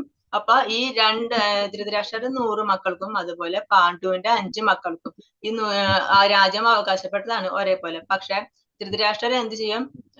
ധൃതരാഷ്ട്രയുടെ മക്കളൊക്കെ അധർമ്മികളായിരുന്നു, അധർമ്മത്തിൽ കൂടെ വളർന്നു വന്നിട്ടുള്ളവരായിരുന്നു. പാണ്ഡുവിന്റെ മക്കളൊക്കെ ധർമ്മിഷ്ഠരായിരുന്നു. ഈ ധൃതരാഷ്ട്രര് ഇവർക്ക് അവകാശപ്പെട്ട രാജ്യം കൊടുക്കില്ല. അങ്ങനെ അവസാനം ഇവർക്ക് ഒരു ഗാണ്ഡവവനം കൊടുക്കും. അങ്ങനെ ഇവരെല്ലാം വനമൊക്കെ വൃത്തിയാക്കി അവിടെ വലിയൊരു കൊട്ടാരം പണിയും. ഇന്ദ്രപ്രസ്ഥം എന്ന് പറഞ്ഞ ഒരു കൊട്ടാരം പണിയും. അങ്ങനെ ഇത് കാണുമ്പോ ദുര്യോധനനെ അസൂയവും അവരുടെ അടുത്ത്. അപ്പൊ ദുര്യോധനൻ എന്ത് ചെയ്യും? അത് സ്വന്തമാക്കാൻ വേണ്ടിയിട്ട് ഇവരെ ചൂതുകളിക്ക് ക്ഷണിക്കും, യുധിഷ്ഠിരനെ ചൂതുകളിക്ക് ക്ഷണിക്കും. അങ്ങനെ കള്ളച്ചൂത് കളിച്ചിട്ട് ആ രാജ്യം ഇവര് സ്വന്താക്കും, ദുര്യോധനൻ സ്വന്താക്കും. എന്നിട്ട് ഇവർക്ക് 12 വർഷം വനവാസം, 1 വർഷക്കാലം അജ്ഞാതവാസം ഒരു ശിക്ഷയായിട്ട് നൽകിയിട്ട് അങ്ങനെ അവരതിന് പോയി. അത് കഴിഞ്ഞ് എല്ലാം അജ്ഞാതവാസം എല്ലാം കഴിഞ്ഞ് ഇവര് തിരിച്ചു വരുമ്പോഴും ഈ രാജ്യം കൊടുക്കാനായിട്ട് ദുര്യോധനൻ സമ്മതിക്കില്ല. അങ്ങനെ കൃഷ്ണനൊക്കെ ചെന്നിട്ട് സംസാരിച്ചും കുറെ പേര് സംസാരിച്ചിട്ടും എത്ര പറഞ്ഞിട്ടും രാജ്യം കൊടുക്കാനായിട്ട് ഇവർ സമ്മതിക്കില്ല. അങ്ങനെ അവസാനാണ് യുദ്ധം ചെയ്യാം, എന്നാൽ പിന്നെ യുദ്ധം ചെയ്യാം, ഇതല്ലാതെ വേറൊരു വഴിയില്ല, അവസാനത്തെ വഴിയാണ് എന്ന് പറഞ്ഞിട്ടാണ് ഇവർ ഈ യുദ്ധത്തിലേക്ക് എത്തുന്നത്. അപ്പം അർജുനനും അതുപോലെ ദുര്യോധനനും ഭഗവാന്റെ സഹായം സ്വീകരിക്കാൻ ചെല്ലും. രണ്ടുപേരും ചെന്നിട്ട് അപ്പൊ ഭഗവാൻ പറയും, എനിക്ക് 2 സൈഡിലും നിൽക്കാൻ പറ്റില്ലല്ലോ. അപ്പൊ ഭഗവാൻ പറയും, ഒന്നുകിൽ ഞാൻ എന്റെ മൊത്തം സൈന്യം, എന്റെ നാരായണ സേന, അത് മുഴുവൻ ഞാൻ ഒരു ഭാഗത്തേക്ക് തരാം. ഇനി അടുത്ത സൈഡില് ഞാൻ നിൽക്കാം, പക്ഷെ ഞാൻ ആയുധം എടുക്കില്ല, ഞാൻ യുദ്ധമൊന്നും ചെയ്യില്ല, ഒരാളായിട്ട് ഞാൻ മാത്രം നിൽക്കാം. ഇതിൽ ഏതാണ് വേണ്ടത് എന്നുള്ളത് നിങ്ങൾക്ക് തിരഞ്ഞെടുക്കാം, നിങ്ങൾക്ക് സ്വീകരിക്കാം എന്ന് പറയുമ്പോ അർജുനൻ വേഗം പറയും, എനിക്ക് സേന വേണ്ട, എനിക്ക് ഭഗവാനെ മതി, കൃഷ്ണ എനിക്ക് നിന്നെ മാത്രം മതി എന്ന് പറഞ്ഞിട്ട് അർജുനൻ ഭഗവാനെ സ്വീകരിക്കും, ദുര്യോധനൻ ഭഗവാന്റെ സേനയെ സ്വീകരിക്കും. അങ്ങനെ യുദ്ധം തുടങ്ങാണ്. യുദ്ധം തുടങ്ങേണ്ട ദിവസമായി, യുദ്ധം തുടങ്ങാറായി. അങ്ങനെയാണ് ഈ യുദ്ധകളത്തിൽ നിൽക്കുന്നത്. അപ്പൊ ഈ യുദ്ധം നടക്കുന്ന സ്ഥലം എവിടെയാണ്? കുരുക്ഷേത്രം അഥവാ ധർമ്മക്ഷേത്രം എന്നറിയപ്പെടുന്ന സ്ഥലത്താണ് യുദ്ധം നടക്കുന്നത്. അപ്പൊ ഒന്നാമത്തെ ശ്ലോകം പറയുന്നത് ധൃതരാഷ്ട്രരാണ്. ധൃതരാഷ്ട്രര് ജന്മന അന്ധനാണ്. അപ്പൊ ധൃതരാഷ്ട്രരുടെ അച്ഛനാണ് വ്യാസൻ. അപ്പൊ വ്യാസൻ പറയും, നിനക്ക് കണ്ണു കാണില്ലല്ലോ, അപ്പൊ അതുകൊണ്ട് ഈ യുദ്ധം കാണാനായിട്ട് മാത്രം നിനക്ക് ഞാൻ ദിവ്യദൃഷ്ടി തരാം. അപ്പൊ അങ്ങനെയാണെങ്കിൽ നിനക്ക് വീട്ടിലിരുന്നു കൊണ്ട് തന്നെ, നിന്റെ കൊട്ടാരത്തിൽ ഇരുന്നു കൊണ്ട് തന്നെ അവിടെ യുദ്ധകളത്തിൽ എന്താണോ നടക്കുന്നത് അത് നിനക്ക് കാണാനായിട്ട് സാധിക്കും, അതിനുള്ള ദിവ്യദൃഷ്ടി ഞാൻ തരാം എന്ന് പറയുമ്പോ ധൃതരാഷ്ട്രര് പറയും, വേണ്ട, എനിക്ക് വേണ്ട, അത് സഞ്ജയന് കൊടുത്തോളൂ. ധൃതരാഷ്ട്രരുടെ മന്ത്രിയാണ് സഞ്ജയൻ, അത് സഞ്ജയന് കൊടുത്തോളൂ, സഞ്ജയൻ വഴി ഞാൻ ചോദിച്ചറിഞ്ഞോളാം, എനിക്ക് വേണ്ട എന്ന് പറഞ്ഞിട്ട് വ്യാസൻ സഞ്ജയന് ദിവ്യദൃഷ്ടി കൊടുക്കും. അപ്പൊ സഞ്ജയന് കൊട്ടാരത്തിൽ ഇരുന്നു കൊണ്ട് തന്നെ ആ യുദ്ധകളത്തില്, ആ കുരുക്ഷേത്ര യുദ്ധകളത്തില് എന്തൊക്കെയാണോ നടക്കുന്നത് അത് കാണാനായിട്ട് സാധിക്കും. അങ്ങനെ ധൃതരാഷ്ട്രര് ചോദിക്കാണ് സഞ്ജയന്റെ അടുത്ത്. അപ്പൊ ആ ഒരു ശ്ലോകത്തോട് കൂടിയിട്ടാണ് നമ്മുടെ അധ്യായം ആരംഭിക്കുന്നത്. ധൃതരാഷ്ട്ര ഉവാച ധർമ്മക്ഷേത്രേ കുരുക്ഷേത്രേ സമവേധായുയുത്സവഃ മാമകാ പാണ്ഡവാശ്ചൈവ കിമകുർവത സഞ്ജയ. ധൃതരാഷ്ട്രർ പറഞ്ഞു, ഹേ സഞ്ജയ, പുണ്യസ്ഥലമായ കുരുക്ഷേത്രത്തിൽ യുദ്ധോത്സുകരായി ഒന്നിച്ചു കൂടിയ എന്റെ മക്കളും പാണ്ഡുപുത്രരും എന്തു ചെയ്തു? അപ്പൊ സഞ്ജയനോട് ചോദിക്കാണ്, അവിടെ യുദ്ധകളത്തിൽ നിന്നിട്ടുള്ള എന്റെ മക്കളും പാണ്ഡുപുത്രരും അവരെ എന്ത് ചെയ്തു. അപ്പം ഈ ഒരു ശ്ലോകത്തില് നമ്മൾ ശ്രദ്ധിച്ചാൽ മനസ്സിലാവും. മാമക, ധൃതരാഷ്ട്രർ പറയുന്ന വാക്കാണ് മാമക. അതായത് എന്റെ മക്കള്, സ്വന്തം സഹോദരന്റെ മക്കളെ വേർതിരിച്ച് കാണുന്നു എന്റെ മക്കള് എന്ന്. സ്വന്തം മക്കളുടെ കാര്യത്തിൽ മാത്രമേ അദ്ദേഹത്തിന് ഉത്കണ്ഠയുള്ളൂ. ആ ഒരു സെൽഫിഷ്നെസ് നമുക്ക് ഇതിൽ കാണാനായിട്ട് സാധിക്കും. പിന്നെ അതുപോലെ ചെറിയൊരു പേടിയുണ്ട്, ചെറിയൊരു ടെൻഷൻ ഉണ്ട്. അതായത് അവരിനി എന്തായി, അവിടുത്തെ വിശേഷങ്ങൾ എന്തായി, യുദ്ധം ചെയ്യാൻ വന്നിട്ട് യുദ്ധം ചെയ്തില്ലേ, ഇനി അവര് തമ്മില് ഒത്തുതീർപ്പായോ യുദ്ധം വേണ്ടാന്ന് വെച്ചോ, അങ്ങനെ ഒരു ടെൻഷനും കൂടി ഉണ്ട്. കാരണം ഇദ്ദേഹം അങ്ങനെ ഒരു ഒത്തുതീർപ്പ് ആഗ്രഹിക്കുന്നില്ല. ധൃതരാഷ്ട്രർക്ക് എന്താണ്, യുദ്ധം ചെയ്യണം, എന്റെ മക്കള് ജയിക്കുകയും വേണം, ഞങ്ങൾക്ക് രാജ്യം കിട്ടുകയും വേണം, അങ്ങനെ ഒരു ആഗ്രഹമാണ് ധൃതരാഷ്ട്രർക്ക്. അപ്പൊ അതിന്റെ ഒരു ടെൻഷനും കൂടി ഉണ്ട്. അങ്ങനെയാണ് ഈ ശ്ലോകം ചോദിക്കുന്നത്. അടുത്തത് പശ്യേതാം പാണ്ഡുപുത്രാണാം ആചാര്യ മഹദീം ചമൂം വ്യൂഢാം ദ്രുപദപുത്രേണ തവ ശിഷ്യേണ ധീമത. അല്ലയോ ആചാര്യ, അങ്ങയുടെ ശിഷ്യനും ബുദ്ധിശാലിയുമായ ദ്രുപദപുത്രൻ ഒരുക്കി നിർത്തിയിട്ടുള്ള ഈ മഹത്തായ പാണ്ഡവ സൈന്യത്തെ ഒന്ന് നോക്കൂ. അപ്പൊ ദുര്യോധനൻ വന്നിട്ട് ദ്രോണരുടെ അടുത്ത് വന്നിട്ട് സംസാരിക്കുകയാണ്. അപ്പൊ ദ്രോണരോട് പറയാണ്, അങ്ങയുടെ ശിഷ്യനും ബുദ്ധിശാലിയുമായ ദ്രുപദപുത്രൻ ഒരുക്കി നിർത്തിയ ഈ പാണ്ഡവ സൈന്യത്തെ ഒന്ന് നോക്കൂ. ഈ ദ്രുപദപുത്രൻ എന്ന് പറഞ്ഞാല് ദൃഷ്ടദ്യുമ്നൻ എന്നാണ് പേര്. അപ്പൊ ദൃഷ്ടദ്യുമ്നൻ എന്നുള്ള പേര് പറയാതെ ദ്രുപദപുത്രൻ എന്ന് പറഞ്ഞത് എന്താണെന്ന് വെച്ചാല്, ഈ ദ്രോണരും ദ്രുപദനും തമ്മിൽ പണ്ടൊരു ശത്രുത ഉണ്ടായിരുന്നു. ആ ശത്രുതനെ ഓർമ്മിപ്പിക്കാൻ വേണ്ടിയിട്ടാണ് ഇങ്ങനെ ഒരു വാക്ക് പറഞ്ഞത്. ദ്രോണരും ദ്രുപദനും ഒരുമിച്ചാണ് ഒരു ഗുരുകുലത്തിലാണ് പഠിച്ചിട്ടുണ്ടായിരുന്നത്. അങ്ങനെ പഠിക്കുന്ന സമയത്ത് ഇവർ നല്ല സുഹൃത്തുക്കളായിരുന്നു. അപ്പൊ ആ സമയത്ത് ദ്രുപദൻ പറഞ്ഞു, ഒരിക്കല് നമ്മൾ എന്തായാലും ഇവിടെ നിന്ന് പഠനമൊക്കെ കഴിഞ്ഞ് നമുക്ക് എന്തായാലും പിരിയേണ്ടി വരും. അപ്പൊ ഞാൻ എന്തായാലും അവിടെ ചെന്ന് കഴിഞ്ഞാൽ ഞാൻ എന്തായാലും രാജാവാകും. അപ്പൊ നിനക്ക് എന്തെങ്കിലും ബുദ്ധിമുട്ട് വരികയാണെങ്കിൽ, നിനക്ക് എന്താവശ്യം വരികയാണെങ്കിലും എന്റെ അടുത്ത് വരണം. ഞാൻ നിനക്ക് വേണ്ടതൊക്കെ ചെയ്തു തരാം. ഞാൻ രാജാവാണല്ലോ, അപ്പൊ പേടിക്കാനില്ലല്ലോ. ഞാൻ എന്റെ വേണമെങ്കിൽ നിനക്ക് വേണമെങ്കിൽ ഞാൻ പകുതി രാജ്യം പോലും തരാം.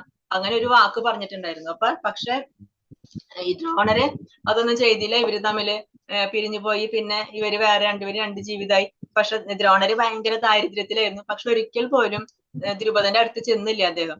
അങ്ങനെ അദ്ദേഹത്തിന് പുത്രനുണ്ടായി, അശ്വത്ഥാമാവ്. അങ്ങനെ നല്ല ദാരിദ്ര്യത്തിലാണ്. അപ്പൊ ഈ കുട്ടി ഒരു ദിവസം പറയാണ്, എനിക്ക് പാല് വേണം എന്ന്. എല്ലാവരും കൂട്ടുകാരൊക്കെ പാല് കുടിക്കുന്നത് കാണുമ്പോ ഈ കുട്ടിക്ക് സങ്കടം. അപ്പൊ എനിക്കും പാല് വേണം എന്ന് പറഞ്ഞ് കരയുമ്പോ ദ്രോണരുടെ പത്നി എന്ത് ചെയ്യും, അരിമാവ് കലക്കിയിട്ട് അതില് വെള്ളത്തിൽ കലക്കി മിക്സ് ചെയ്തിട്ട്, വെള്ള കളറാണല്ലോ, അത് കൊടുത്തിട്ട് പറയും ഇതാണ് പാല് എന്ന് പറഞ്ഞു കൊടുക്കും. ഈ കുട്ടിയാണെങ്കിൽ അത് കുടിച്ചിട്ട് ഭയങ്കര സന്തോഷം. കാരണം കുട്ടിക്ക് അറിയില്ല പാലാണോ അല്ലേ എന്നുള്ളത്.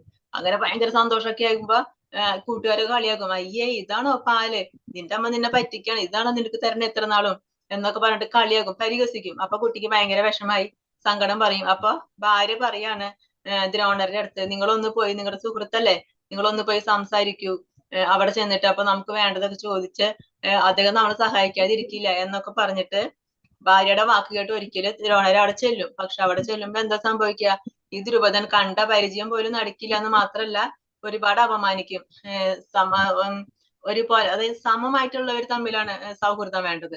നിങ്ങളൊരു ദരിദ്രനല്ലേ, പിന്നെ എങ്ങനെ സൗഹൃദമാവും എന്നൊക്കെ പറഞ്ഞ് സഹായിക്കില്ല എന്ന് മാത്രല്ല, പരിഹസിക്കും, ഒരുപാട് പരിഹസിക്കും.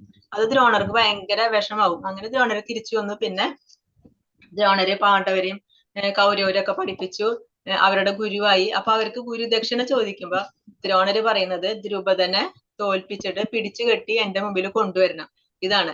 അങ്ങനെ അർജുനൻ അത് സാധിപ്പിച്ചു കൊടുക്കും. അങ്ങനെ കൊണ്ടുവന്നിട്ട് പറയും. അപ്പൊ ദ്രോണര് പറയും, ഇപ്പൊ ഈ രാജ്യമൊക്കെ എന്റേതായി, ഞാൻ നിനക്ക് ഇതില് പകുതി രാജ്യം തരാം, ഇപ്പൊ നമ്മൾ തമ്മിൽ സമായല്ലോ, ഇനി ഫ്രണ്ട്ഷിപ്പ് ആവാലോ എന്ന് ചോദിക്കും. അപ്പൊ ദ്രുപദൻ അത് ഭയങ്കര നാണക്കേടായി, വിഷമായി. അങ്ങനെ ദ്രുപദൻ എന്ത് ചെയ്യും, ഒരു യജ്ഞമൊക്കെ ചെയ്തിട്ട് ദ്രോണരെ കൊല്ലാനുള്ള ഒരു പുത്രൻ വേണമെന്ന് പറഞ്ഞിട്ട് യജ്ഞം ചെയ്യും. അങ്ങനെ ആ യജ്ഞത്തിൽ അഗ്നികുണ്ഡത്തിൽ നിന്ന് വരുന്നതാണ് ദൃഷ്ടദ്യുമ്നൻ.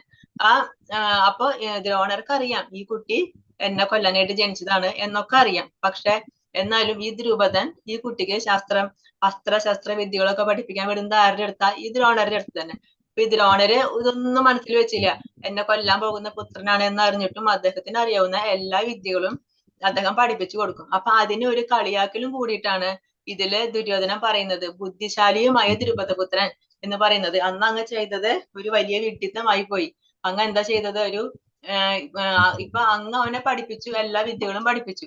ആ വിദ്യ വെച്ചിട്ട് അവനിപ്പോ അങ്ങയോട് എതിരിടാൻ വന്നിട്ടുള്ളതാണ്, വന്ന് നിൽക്കാണ്. അപ്പൊ അതുകൊണ്ട് അങ്ങ് ചെയ്തൊരു വിഡ്ഢിത്തമായി പോയില്ലേ എന്ന് പറയാം. അന്നൊരു കളിയാക്കലും കൂടിയാണ് ഈ ദുര്യോധനന്റെ ഈ ശ്ലോകം. അത് മാത്രമല്ല, ദുര്യോധനന്റെ മുഖത്തൊരു പേടി നമുക്ക് കാണാം. കാരണം യുദ്ധത്തോട് അടുക്കും തോറും ഇവർ ആ ധർമ്മത്തിന്റെ പക്ഷത്താണ്. അപ്പൊ ഇവർക്കറിയാം ഞങ്ങൾ ചെയ്യുന്നത് അധർമ്മാണ്, ഇത് ധർമ്മഭൂമിയാണ്, ഇവിടെ ധർമ്മാണ് വിജയിക്കുക. അപ്പൊ ഒരു പേടിയും കൂടി ഉണ്ട്, ഞങ്ങൾ ജയിക്കില്ലേ, ഇത് കൈവിട്ട് പോവോ, രാജ്യം അവർക്ക് കിട്ടും, അങ്ങനെ ഒരു പേടിയും കൂടി ഉണ്ട് ദുര്യോധനന്റെ മുഖത്ത്. അപ്പൊ ദ്രോണരെ ഒന്ന് സോപ്പിടുകയാണ്.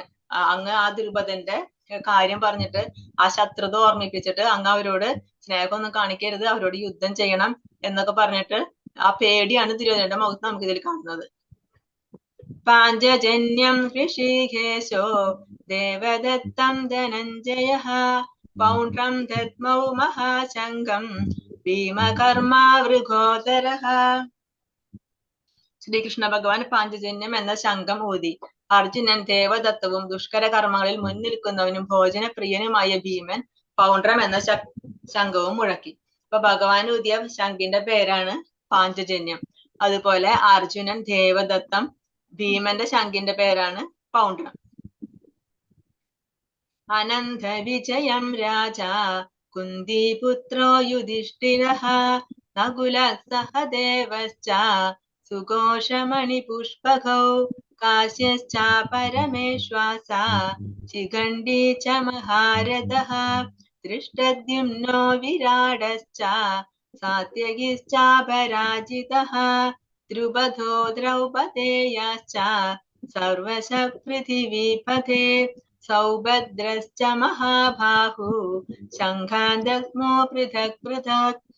അപ്പൊ ഓരോരുത്തരും ഊതിയ ആ ശംഖിന്റെ പേരാണ് പറയുന്നത്. യുധിഷ്ഠിരന്റെ ശംഖ് അനന്ത വിജയം, നകുല സഹദേവന്മാരുടെ സുഘോഷം മണിപുഷ്പകം, കാശി രാജാവ് മഹാരഥനായ ശിഖണ്ഡി, ദൃഷ്ടദ്യുമ്നൻ, വിരാടൻ, സാത്യകി, ദ്രുപദൻ, ദ്രൗപദി പുത്രന്മാർ, മഹാബാഹുവായ സുഭദ്രപുത്രൻ, ഇവരെല്ലാവരും ശംഖം മുഴക്കി എന്നാണ് പറയുന്നത്. സഘോഷോധാർത്തരാഷ്ട്രാണാം ഹൃദയാനി വ്യധാരയത് നഭശ്ച പൃഥിവീം ചൈവ തുമുലോ വ്യനുനാഥയൻ. വിവിധ ശംഖങ്ങളിൽ നിന്നുയർന്ന ഈ നാദഘോഷം ഭൂമിയിലും അന്തരീക്ഷത്തിലും മാറ്റൊലി കൊണ്ടു ധൃതരാഷ്ട്രപുത്രന്മാരുടെ ഹൃദയം പിളർക്കുകയായി. അപ്പൊ സഞ്ജയൻ ഇവിടെ അവരുടെ ആ ശംഖനാദത്തെ കുറച്ച് പുകഴ്ത്തി പറയാണ് ധൃതരാഷ്ട്രരുടെ അടുത്ത്. അതായത് അവരുടെ ശംഖ് ഊതിപ്പോ അവിടെ ധൃതരാഷ്ട്രപുത്രന്മാരുടെ ഹൃദയം പിളർന്നു. അതായത് അവരുടെ ശംഖ് ഊതിപ്പോ ധൃതരാഷ്ട്രപുത്രന്മാർക്ക് അവിടെ ഹൃദയം പിളർന്നു. അപ്പൊ അവരുടെ ശംഖ് അത്രയും മഹത്തായതായിരുന്നു, അത്രയും മഹത്തരമായതായിരുന്നു എന്ന് ധൃതരാഷ്ട്രർക്ക് ഒരു മനസ്സിലുള്ള ഒരു കുത്ത് വെച്ച് കൊടുക്കുന്ന പോലെ ഇതിനൊന്ന് ഉയർത്തി പറഞ്ഞു. അവരുടെ അത്രയും നല്ല മനോഹരമായിട്ടാണ് അവർ ഇത്, അതുകൊണ്ട് അങ്ങയുടെ പുത്രന്മാർക്കൊക്കെ ഹൃദയം പിളർന്നു എന്ന് പറഞ്ഞു.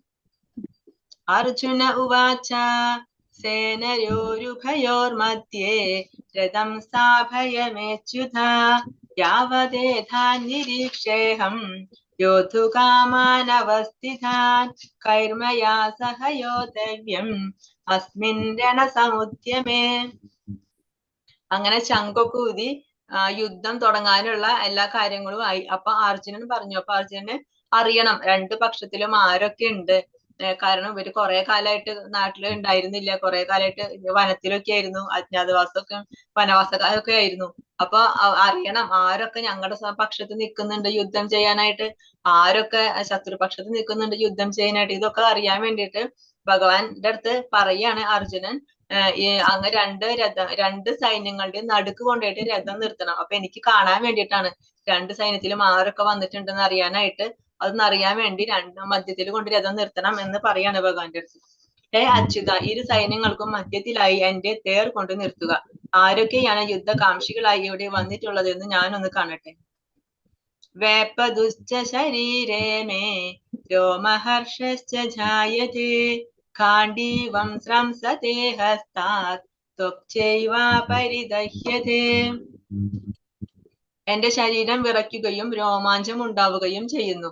എന്റെ വില്ല് ഗാണ്ഡീവം കയ്യിൽ നിന്ന് വഴുതുന്നു, തൊലി ചുട്ടുനീറുന്നു. അപ്പം ഭഗവാൻ അർജുനൻ പറഞ്ഞതനുസരിച്ചിട്ട് രഥം രണ്ട് സൈന്യങ്ങളുടെയും മധ്യത്തിൽ കൊണ്ട് നിർത്തി. അങ്ങനെ അർജുനൻ നോക്കുമ്പോ കാണുന്നത് എന്താണ്? ശത്രുപക്ഷത്ത് പറഞ്ഞ അർജുനൻ നോക്കുമ്പോ അവിടെ കാണുന്നത് തന്റെ മുത്തച്ഛൻ നിൽക്കുന്നു, ഗുരു നിൽക്കുന്നുണ്ട്, സഹോദരങ്ങൾ നിൽക്കുന്നുണ്ട്, അച്ഛന്റെ സമപ്രായത്തിലുള്ളവർ നിൽക്കുന്നുണ്ട്. അങ്ങനെ ശത്രുക്കളെ നോക്കി അർജുനന് ശത്രുക്കളെ കാണാൻ സാധിച്ചില്ല. അതിന് പകരം സ്വന്തം ബന്ധുക്കളെയും ബന്ധുമിത്രാദികളും സഹോദരന്മാരും ഇവരൊക്കെയാണ് കണ്ടത്. ഇത് കണ്ടപ്പോ അർജുനന് പെട്ടെന്ന് വിഷമായി. ഞാൻ ഇവരോടൊക്കെയാണോ യുദ്ധം ചെയ്യാൻ പോകേണ്ടത്? എന്നെ എടുത്തു വളർത്തിയ മുത്തച്ഛനാണ്, എനിക്കിതെല്ലാം പഠിപ്പിച്ചു തന്നിട്ടുള്ള എന്റെ ഗുരുനാഥൻ. ഇവരോടൊക്കെ ഞാൻ എങ്ങനെ യുദ്ധം ചെയ്യും? ഇവർക്കൊക്കെ ഞാൻ എതിര് നിന്ന് ഞാൻ എങ്ങനെ എതിരിടും? ഇവരൊക്കെ ഇതിനൊന്നും എനിക്ക് സാധിക്കില്ല. അങ്ങനെ പെട്ടെന്ന് അർജുനന് ഭയങ്കര സങ്കടം വന്നു. അപ്പം നമ്മുടെ മനസ്സിൽ എന്തെങ്കിലും വിഷമം വരുമ്പോ അത് നമ്മുടെ ശരീരത്തിലും പ്രകടിപ്പിക്കും അല്ലെ? അപ്പൊ അതുപോലെ അർജുനന് എന്തായി? രോമാഞ്ചം, ശരീരത്തിന് മുഴുവൻ രോമാഞ്ചം വന്നു. അത് മാത്രല്ല വില്ല് കയ്യിൽ നിന്ന് വഴുതുന്നു. അതായത് ബലം നഷ്ടപ്പെട്ടു, ശരീരത്തിന്റെ ബലം നഷ്ടപ്പെട്ടു. ആ ഗാണ്ഡീവം പിടിക്കാനുള്ള ശക്തി പോലും ഇല്ലാതായി, അത് കയ്യിൽ നിന്ന് വീഴുന്നു. അതുപോലെ തൊലി ചുട്ടു നീറുന്നു. അപ്പൊ ഭഗവാന്റെ അടുത്ത് പറയാണ്, എന്റെ ശരീരം വിറയ്ക്കുന്നു കൃഷ്ണ, എനിക്ക് രോമാഞ്ചം ഉണ്ടാവുന്നു, എനിക്ക് ഗാണ്ഡീവം പിടിക്കാൻ പോലും എനിക്ക് പറ്റുന്നില്ല. പിന്നെ ഞാൻ എങ്ങനെയാണ് യുദ്ധം ചെയ്യാൻ പോകുന്നത്? ഞാൻ ആരോട് യുദ്ധം ചെയ്യേണ്ടത്? എന്റെ ബന്ധുക്കളോടാണ്, എന്റെ സുഹൃത്തുക്കളോടാണ്, എന്റെ സഹോദരങ്ങളോടാണ്. ഇതെനിക്ക് സാധിക്കില്ല എന്ന് പറഞ്ഞിട്ട് ഭഗവാന്റെ അടുത്ത് അർജുനൻ സങ്കടം പറയുന്നു. നച ശക്നോമ്യവസ്ഥാതും രമതീവ ച മേ മനഃ നിമിത്താനി ച പശ്യാമി വിപരീതാനി കേശവ. എനിക്ക് ഇപ്പോൾ ഉറച്ചു നിൽക്കാൻ കൂടി സാധിക്കുന്നില്ല. ഞാൻ എന്നെ തന്നെ മറന്നു പോകുന്നു, മനസ്സ് ചുറ്റിക്കറങ്ങുന്നു. അല്ലയോ കൃഷ്ണ, കേശവ, ദൗർഭാഗ്യ ലക്ഷണങ്ങളാണ് ഞാൻ എമ്പാടും കാണുന്നത്. ഭഗവാന്റെ അടുത്ത് അർജുനൻ പിന്നെയും പറയാണ് സങ്കടങ്ങൾ. അതായത് എനിക്ക് ഉറച്ചു നിൽക്കാൻ പോലും സാധിക്കുന്നില്ല. എന്റെ ശരീരം തളർന്നു, എന്റെ കാലുകൾക്ക് ബലം കിട്ടുന്നില്ല, എന്റെ ശരീരം തളരുന്നു, എനിക്ക് നിൽക്കാൻ പോലും പറ്റുന്നില്ല. ഈ നിൽക്കാൻ പോലും പറ്റാത്ത ഞാൻ എങ്ങനെ അവരോട് യുദ്ധം ചെയ്യും? ഞാൻ എന്നെ തന്നെ മറന്നു പോകുന്നു. എനിക്ക് എന്താണ് ചെയ്യേണ്ടതെന്നൊരു ഐഡിയ കിട്ടുന്നില്ല അർജുനന്. പെട്ടെന്ന് എനിക്ക് എങ്ങനെ എന്റെ ഗുരുവിനോട് ഞാൻ യുദ്ധം ചെയ്യും? എങ്ങനെ എന്റെ പിതാമഹനോട്, എന്റെ മുത്തച്ഛനോട് ഞാൻ എങ്ങനെ യുദ്ധം ചെയ്യും?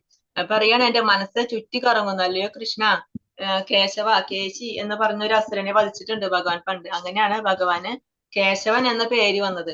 അപ്പൊ ഇവിടെ എന്തുകൊണ്ടാണ് കേശവ എന്ന് വിളിക്കുന്നത്? അങ്ങ് വധിച്ചത് കേശി എന്ന അസുരനെയാണ്. അങ്ങേക്ക് ദ്രോഹം ചെയ്യാൻ വന്ന അസുരനെയാണ് വധിച്ചത്. പക്ഷെ ഞാൻ ആരോട് യുദ്ധം ചെയ്യണ്ടേ? ഞാൻ ആരെയും വധിക്കാൻ പോകേണ്ടത്? എന്റെ ബന്ധുക്കളാണ്, എന്റെ സ്വന്തക്കാരാണ്. എനിക്ക് ഇവരെ വധിക്കാൻ സാധിക്കില്ല. അത് മാത്രല്ല, എനിക്കിവിടെ ചുറ്റും നോക്കുമ്പോൾ മൊത്തം ദൗർഭാഗ്യ ലക്ഷണങ്ങളാണ് ഞാൻ എവിടെയും കാണുന്നത്. പിന്നെ ഞാൻ എങ്ങനെ, എനിക്കിത് നല്ലതായിട്ട് തോന്നുന്നില്ല എന്ന് ഭഗവാന്റെ അടുത്ത് അർജുനൻ പിന്നെയും വിഷമങ്ങൾ പറയുന്നു.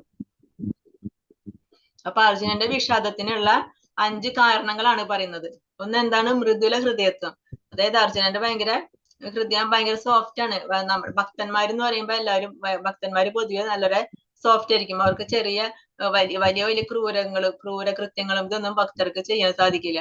അപ്പൊ അർജുനൻ ശത്രുക്കളെ അല്ല അവിടെ കണ്ടത്. അർജുനൻ നോക്കിയപ്പോ കണ്ടത് എന്താ? എന്റെ സ്വന്തക്കാരെ, അങ്ങനെയാണ് അർജുനൻ കണ്ടത്.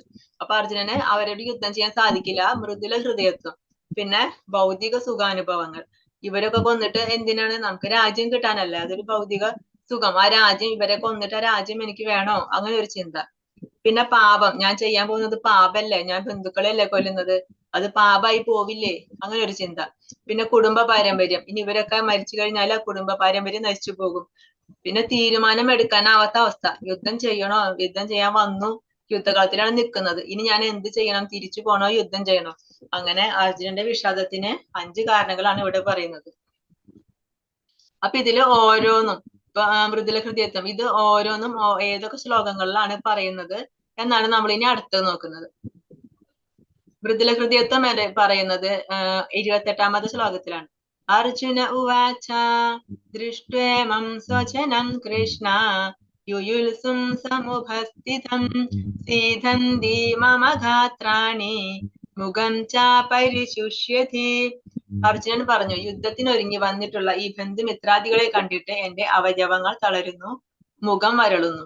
ഈ യുദ്ധത്തിനൊരുങ്ങി വന്നിട്ടുള്ള എന്റെ ഈ ബന്ധുക്കളെയും എന്റെ ഈ മിത്രങ്ങളെയും കണ്ടിട്ട് എന്റെ അവയവങ്ങളൊക്കെ തളരുകയാണ്, എനിക്ക് മുഖം വരളുന്നു, എനിക്ക് യുദ്ധം ചെയ്യാനായിട്ട് സാധിക്കുന്നു തോന്നുന്നില്ല. കാരണം അവരെ കണ്ടപ്പോ ഞാൻ ഈ സ്വന്തക്കാരോടാണല്ലോ യുദ്ധം ചെയ്യേണ്ടത്, ഞാൻ ശത്രുക്കളോടല്ലല്ലോ യുദ്ധം ചെയ്യേണ്ടത്.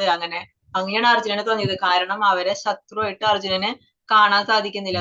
പെട്ടെന്ന് ബന്ധുക്കളെ അർജുനന് ഇത്ര നേരം ഈ യുദ്ധം ചെയ്യാനാണ് വന്നിട്ടുള്ളത്. പക്ഷെ അർജുനന് പെട്ടെന്ന് അവരെ കണ്ടപ്പോ അർജുനന് മുത്തച്ഛനെയും അതുപോലെ ഗുരുവിന്റെ മുമ്പിലാണ് ഭഗവാൻ നേരെ തേര് കൊണ്ട് നിർത്തിയത്. അപ്പൊ പെട്ടെന്ന് അവരെ നോക്കുമ്പോ അർജുനൻ അവരെ ശത്രുവായിട്ടല്ല കാണുന്നത്, ശത്രുപക്ഷത്ത് നിൽക്കുന്നവരായിട്ടല്ല തോന്നുന്നത്. ഇതെന്റെ മുത്തച്ഛനും ഗുരുവല്ലേ, ഇതൊക്കെ എന്റെ സഹോദരങ്ങളല്ലേ, അപ്പൊ ഞാൻ എങ്ങനെ ഇവരോട് യുദ്ധം ചെയ്യും, എനിക്ക് എങ്ങനെ അതിന് സാധിക്കും? അപ്പൊ ഭഗവാന്റെ അടുത്ത് ഈ വിഷമങ്ങൾ പറയാണ്, ഇതിനൊക്കെ എനിക്ക് എങ്ങനെ സാധിക്കും? പക്ഷെ ഭഗവാൻ ഇതിനൊന്നും മറുപടി പറയാതെ അർജുനൻ പറയുന്നത് മുഴുവൻ കേട്ടുകൊണ്ട് നിൽക്കുകയാണ്. അടുത്തത് ഭൗതിക സുഖാനുഭവങ്ങളെ പറ്റിയിട്ട്. അതായത് എനിക്ക് ഈ സുഖങ്ങളൊന്നും വേണ്ട, ഇവരെ കൊന്നിട്ട് ഈ കിട്ടുന്ന ഭൗതിക സുഖങ്ങളൊന്നും എനിക്ക് അനുഭവിക്കണ്ട, എനിക്ക് അതിനൊന്നും ആഗ്രഹമില്ല. അതാണ് ഭഗവാന്റെ അടുത്ത് അർജുനന്റെ അടുത്ത് പറയുന്നത്. നച്ച ശ്രേയോനു പശ്യാമി ഹത്വാ സ്വജനമാഹവേ ന കാംക്ഷേ വിജയം കൃഷ്ണ നച്ച രാജ്യം സുഖാനി ച. ബന്ധുക്കളെ യുദ്ധത്തിൽ കൊല്ലുന്നത് കൊണ്ട് എങ്ങനെ എനിക്ക് ഗുണമുണ്ടാവുമെന്ന് എനിക്ക് മനസ്സിലാവുന്നില്ല കൃഷ്ണ. എനിക്ക് വിജയം ആവശ്യമില്ല, രാജ്യമാകട്ടെ സുഖമാകട്ടെ എനിക്ക് വേണ്ട. അപ്പൊ ഈ ബന്ധുക്കളെയൊക്കെ യുദ്ധത്തിൽ കൊന്നിട്ട് എനിക്ക് എന്ത് ഗുണമാണ് ഉണ്ടാവുന്നത്? എനിക്കത് മനസ്സിലാവുന്നില്ല കൃഷ്ണ. ഇവരെ കൊന്നിട്ട് എനിക്ക് എന്ത് ഗുണ കിട്ടാൻ പോകുന്നത്? അങ്ങനെ ഈ ബന്ധുക്കളെയും ഈ സ്വന്തക്കാരെയും കൊന്നിട്ട് അങ്ങനെ ഒരു ഗുണം കിട്ടുമെങ്കിൽ, അങ്ങനെ ഒരു രാജ്യം കിട്ടുമെങ്കിൽ എനിക്കിത് വേണ്ട. എനിക്ക് ആ രാജ്യവും വേണ്ട, എനിക്ക് സുഖവും വേണ്ട. കാരണം എനിക്ക് എന്താ വലുത്? എനിക്ക് എന്റെ ബന്ധുക്കളെയാണ് വലുത്. അതുകൊണ്ട് അവരെ കൊന്നിട്ട് കിട്ടുന്ന സുഖമൊന്നും എനിക്ക് ആവശ്യമില്ല, അവരെ കൊന്നിട്ട് കിട്ടുന്ന ഈ രാജ്യം പോലും എനിക്ക് ആവശ്യമില്ല എന്ന് ഭഗവാന്റെ അടുത്ത് വീണ്ടും വീണ്ടും ഇങ്ങനെ അർജുനൻ പറഞ്ഞുകൊണ്ടിരിക്കുക. പാപമേവാശ്രയേധസ്മാൻ ഹത്വൈധാനാദധായിനഃ തസ്മാന്നർഹാ വയം ഹന്തും ധാർതരാഷ്ട്രാൻ സ്വബാന്ധവാൻ. അക്രമികളായ ഇവരെ കൊന്നാൽ ഞങ്ങൾക്ക് പാപമായിരിക്കും നേട്ടം. ധൃതരാഷ്ട്രപുത്രന്മാരെയും സുഹൃത്തുക്കളെയും ഹിംസിക്കുക എന്നത് നമ്മൾക്ക് ഉചിതമല്ല. അല്ലയോ മാധവ, സ്വന്തം ബന്ധുക്കളെ കൊന്നിട്ട് എന്ത് നേടാനാണ്? ഞങ്ങൾക്ക് എങ്ങനെ സുഖിക്കാൻ കഴിയും? എന്താ പറയുന്നത് അർജുനൻ? ഈ അക്രമികളായ ഇവരെ കൊന്നാൽ ഞങ്ങൾക്ക് കിട്ടുന്നത് എന്തായിരിക്കും? പാപമായിരിക്കും. അപ്പൊ ഇവരെ അക്രമികളാണ് എന്ന് അർജുനൻ അറിയാം, അതുകൊണ്ട് അർജുനൻ അക്രമികളാണെന്ന് പറയുന്നുണ്ട്. എന്നിട്ടും പറയാണ് ഇവരെ കൊന്നാൽ ഞങ്ങൾക്ക് എന്തായിരിക്കും കിട്ടുക? ഈ പാപമായിരിക്കും കിട്ടുന്നത്. ഈ ധൃതരാഷ്ട്രപുത്രന്മാരെയും അതുപോലെ ഈ സുഹൃത്തുക്കളെയും ഹിംസിക്കുന്നത് നമുക്ക് ഉചിതമല്ല കൃഷ്ണ. ഇവരെ ദ്രോഹിക്കുന്നതൊന്നും നമുക്ക് ഉചിതമല്ല. അതുകൊണ്ട് നമുക്ക് ഈ ബന്ധുക്കളൊക്കെ കൊന്നിട്ട് നമുക്കൊന്നും നേടാനില്ല. ഇങ്ങനെ ഒരു പാപം നമുക്ക് വന്നു ചേരും. അത് മാത്രല്ല, ഇവരെ കൊന്നിട്ട് നമുക്ക് പിന്നെ സുഖിക്കാൻ കഴിയോ? സുഖിക്കാനും കഴിയില്ല. അതുകൊണ്ട് നമുക്ക് ഈ യുദ്ധം വേണ്ട, യുദ്ധം ചെയ്യണ്ട എന്ന് ഭഗവാന്റെ അടുത്ത് പിന്നെയും പറയുന്നത് എന്താ? അപ്പൊ ഭഗവാൻ പറയുമല്ലോ, ശരി യുദ്ധം വേണ്ട എന്ന് ഭഗവാൻ പറയാൻ വേണ്ടിയിട്ടാണ് അർജുനൻ പിന്നെയും പറഞ്ഞുകൊണ്ടിരിക്കുന്നത്. പക്ഷെ ഭഗവാൻ ഇതൊക്കെ കേട്ടിട്ട് മിണ്ടാതിരിക്കുക. അപ്പൊ അക്രമികൾ എന്ന് പറഞ്ഞു അല്ലെ അർജുനൻ. നമ്മള് ഈ വൈദിക പ്രമാണങ്ങൾ അനുസരിച്ചിട്ട് 6 തരത്തിലുള്ള ദ്രോഹപ്രവൃത്തികൾ ചെയ്യുന്നവരെയാണ് അക്രമികൾ എന്ന് പറയുക. ഒന്ന് വിഷം കൊടുക്കുന്നവര്, പിന്നെ വീട് തീ വെക്കുന്നവര്, മാരകായുധങ്ങൾ കൊണ്ട് ആക്രമിക്കുന്നവര്, സ്വത്ത് കൊള്ളയടിക്കുന്നവര്, ഭൂമി കയ്യേറുന്നവൻ, അന്യന്റെ ഭാര്യയെ അപഹരിക്കുന്നവൻ. അത്തരം അക്രമികളെ ഉടനെ വധിക്കണം, അതുകൊണ്ട് പാപമില്ല. ഇത് വൈദിക ശാസ്ത്രത്തിൽ പറഞ്ഞിട്ടുള്ളതാണ്. ഈ 6 തരം അക്രമങ്ങൾ ചെയ്യുന്നത് ആരായാലും അവനെ കൊല്ലണം, അവനെ കൊന്നാലും നമുക്ക് പാപം ഉണ്ടാവില്ല എന്നാണ് ശാസ്ത്രങ്ങളിൽ പറയുന്നത്. അപ്പൊ ഈ ദുര്യോധനനും സഹോദരങ്ങളും ആണെങ്കിൽ ഇവര് ഈ 6ഉം ചെയ്തിട്ടുണ്ട്. ഇതിലെ ഏതെങ്കിലും ഒരു തെറ്റ് ചെയ്താൽ തന്നെ നമുക്ക് അവരെ അക്രമിയായിട്ട് കാണാം, അവരെ കൊല്ലാം എന്നാണ് ശാസ്ത്രം പറയുന്നത്. പക്ഷെ ഇതിൽ ഈ 6 തരം തെറ്റും ചെയ്തിട്ടുള്ളവരാണ് ദുര്യോധനനും സഹോദരങ്ങളും. അപ്പൊ അതുകൊണ്ട് അവരെ കൊന്നു കഴിഞ്ഞാൽ പാപമില്ല എന്ന് അർജുനൻ പറയാതെ തന്നെ പറയുന്നുണ്ട്. അപ്പൊ അതന്നെ അർജുനന്റെ അക്രമികളായി ഇവരെ കൊന്നിട്ട് ഞങ്ങൾക്ക് പാപം കിട്ടുന്ന പറയുന്നത്. അപ്പൊ ഇവര് അക്രമികളാന്ന് അർജുനൻ അറിയാം, എന്നിട്ടും അർജുനന് ആ പെട്ടെന്നുള്ള ആ ഷോക്ക്, അതിലെ അർജുനന് അതുവരെ മറന്നു പോവാണ്. അപ്പൊ പറയാണ് ഇവരൊക്കെ കൊന്ന് നമുക്ക് പാപല്ലേ കിട്ടാൻ പോകുന്നത്, ഈ യുദ്ധം ചെയ്തിട്ട് നമ്മൾ എന്തിനാണ് ഇങ്ങനെ ഒരു പാപം വാങ്ങി വെക്കുന്നത് കൃഷ്ണ? അടുത്തത് അധർമാ വിഭവാത് കൃഷ്ണ പ്രദുഷ്യന്തി കുലസ്ത്രിയഃ സ്ത്രീഷു ദുഷ്ടാസു വാർഷ്ണേയ ജായതേ വർണ്ണസങ്കരഃ. അല്ലയോ കൃഷ്ണ, കുലത്തിൽ അധർമ്മം മുന്നിട്ട് നിന്നാൽ സ്ത്രീകൾ ദുഷിച്ചു പോകും. അല്ലയോ വൃഷ്ണി കുലത്തിൽ പിറന്നവനെ, സ്ത്രീത്വം ദുഷിച്ചാൽ ആർക്കും വേണ്ടാത്ത കുട്ടികൾ ജനിക്കുന്നു. അപ്പൊ കുലത്തിൽ ഇങ്ങനെ ഇവരൊക്കെ എല്ലാവരും യുദ്ധത്തിൽ വന്നു. ഇപ്പൊ മഹാഭാരത യുദ്ധം, കുരുക്ഷേത്ര യുദ്ധം എന്ന് പറയുന്നത് ഒരു ലോകം അന്നൊക്കെ ലോകം മുഴുവൻ ഒരു രാജ്യം പറഞ്ഞ ആ ലോകം മുഴുവൻ ഒരു രാജ്യമാണ്. അപ്പൊ ഇവരെല്ലാവരും യുദ്ധത്തിൽ വന്നിട്ടുണ്ട്. ഈ യുദ്ധത്തിൽ അവരെ മുതിർന്ന ആളുകളെല്ലാം യുദ്ധത്തിലുണ്ടായിരിക്കും. അപ്പൊ ഈ യുദ്ധത്തില് അവരൊക്കെ മരിച്ചുപോയി എന്ന് വിചാരിക്കുക. ആ മരിച്ചുപോയി കഴിഞ്ഞാല് പിന്നെ ആ കുലത്തില് സ്ത്രീകളെ നമ്മൾ സംരക്ഷിക്കപ്പെടേണ്ടതാണ്. അവരെ നമ്മളാണ് സംരക്ഷിക്കേണ്ടത്. അപ്പൊ അവരെ സംരക്ഷിക്കാൻ ആരും ഇല്ലാതാവുമ്പോ എന്ത് ചെയ്യും? അവര് വേറെ അധർമ്മം ചെയ്തു പോവും. അവര് വേണ്ടാത്ത നല്ല രീതിയിൽ അത് ജീവിക്കാൻ തുടങ്ങും. അങ്ങനെ ആവുമ്പോ എന്ത് സംഭവിക്കും?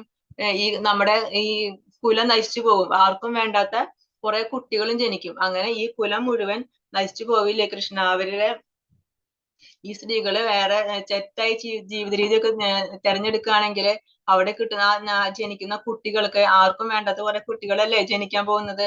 അതുകൊണ്ട് ഇതൊക്കെ ഇങ്ങനെ ഒരു കുടുംബ പാരമ്പര്യം വരെ നശിച്ചു പോവല്ലേ നമ്മൾ യുദ്ധം ചെയ്യുമ്പോൾ സംഭവിക്കുന്നത്. അതുകൊണ്ട് നമുക്ക് ഈ യുദ്ധം വേണോ കൃഷ്ണ എന്നാണ് അർജുനൻ ചോദിക്കുന്നത് ഭഗവാന്റെ അടുത്ത്. ഇങ്ങനെ തീരുമാനം എടുക്കാനാവാത്ത ഒരവസ്ഥയിലേക്ക് എത്തുകയാണ് അർജുനൻ. ഈ ശ്ലോകം പറയുന്നത് 2-ാമത്തെ അധ്യായത്തിലാണ്.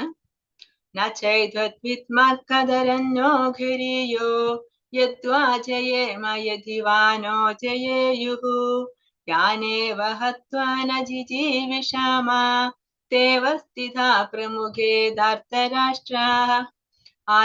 അവരെ ജയിക്കുന്നതോ അവരാൽ തോൽപ്പിക്കപ്പെടുന്നതോ ഏതാണ് നല്ലതെന്ന് നമുക്ക് അറിഞ്ഞുകൂടാ. ധൃതരാഷ്ട്രപുത്രന്മാരെ കൊന്നിട്ട് നാം ജീവിച്ചിരുന്നിട്ട് എന്ത് കാര്യം? എങ്കിലും അവർ ഇപ്പോൾ ഈ യുദ്ധത്തിനായി നമ്മുടെ മുമ്പാകെ നിൽക്കുന്നു. അപ്പൊ ഭഗവാന്റെ അടുത്ത് ഇത്രയൊക്കെ പറഞ്ഞിട്ടും അർജുനൻ പറഞ്ഞിട്ടും ഭഗവാൻ ഒരു മൈൻഡും ചെയ്യുന്നില്ല. ഭഗവാൻ തിരിച്ച് ഒന്നും പറയുന്നില്ല, ഒരു റിപ്ലൈയും കൊടുക്കുന്നില്ല. അപ്പൊ അർജുനന് വീണ്ടും കൺഫ്യൂഷൻ ആയി. അതായത് ഞാനിപ്പോ എന്താണ് ചെയ്യേണ്ടത്? യുദ്ധം ചെയ്യണതാണോ നല്ലത്? യുദ്ധം ചെയ്യാതിരിക്കുന്നതാണോ നല്ലത്?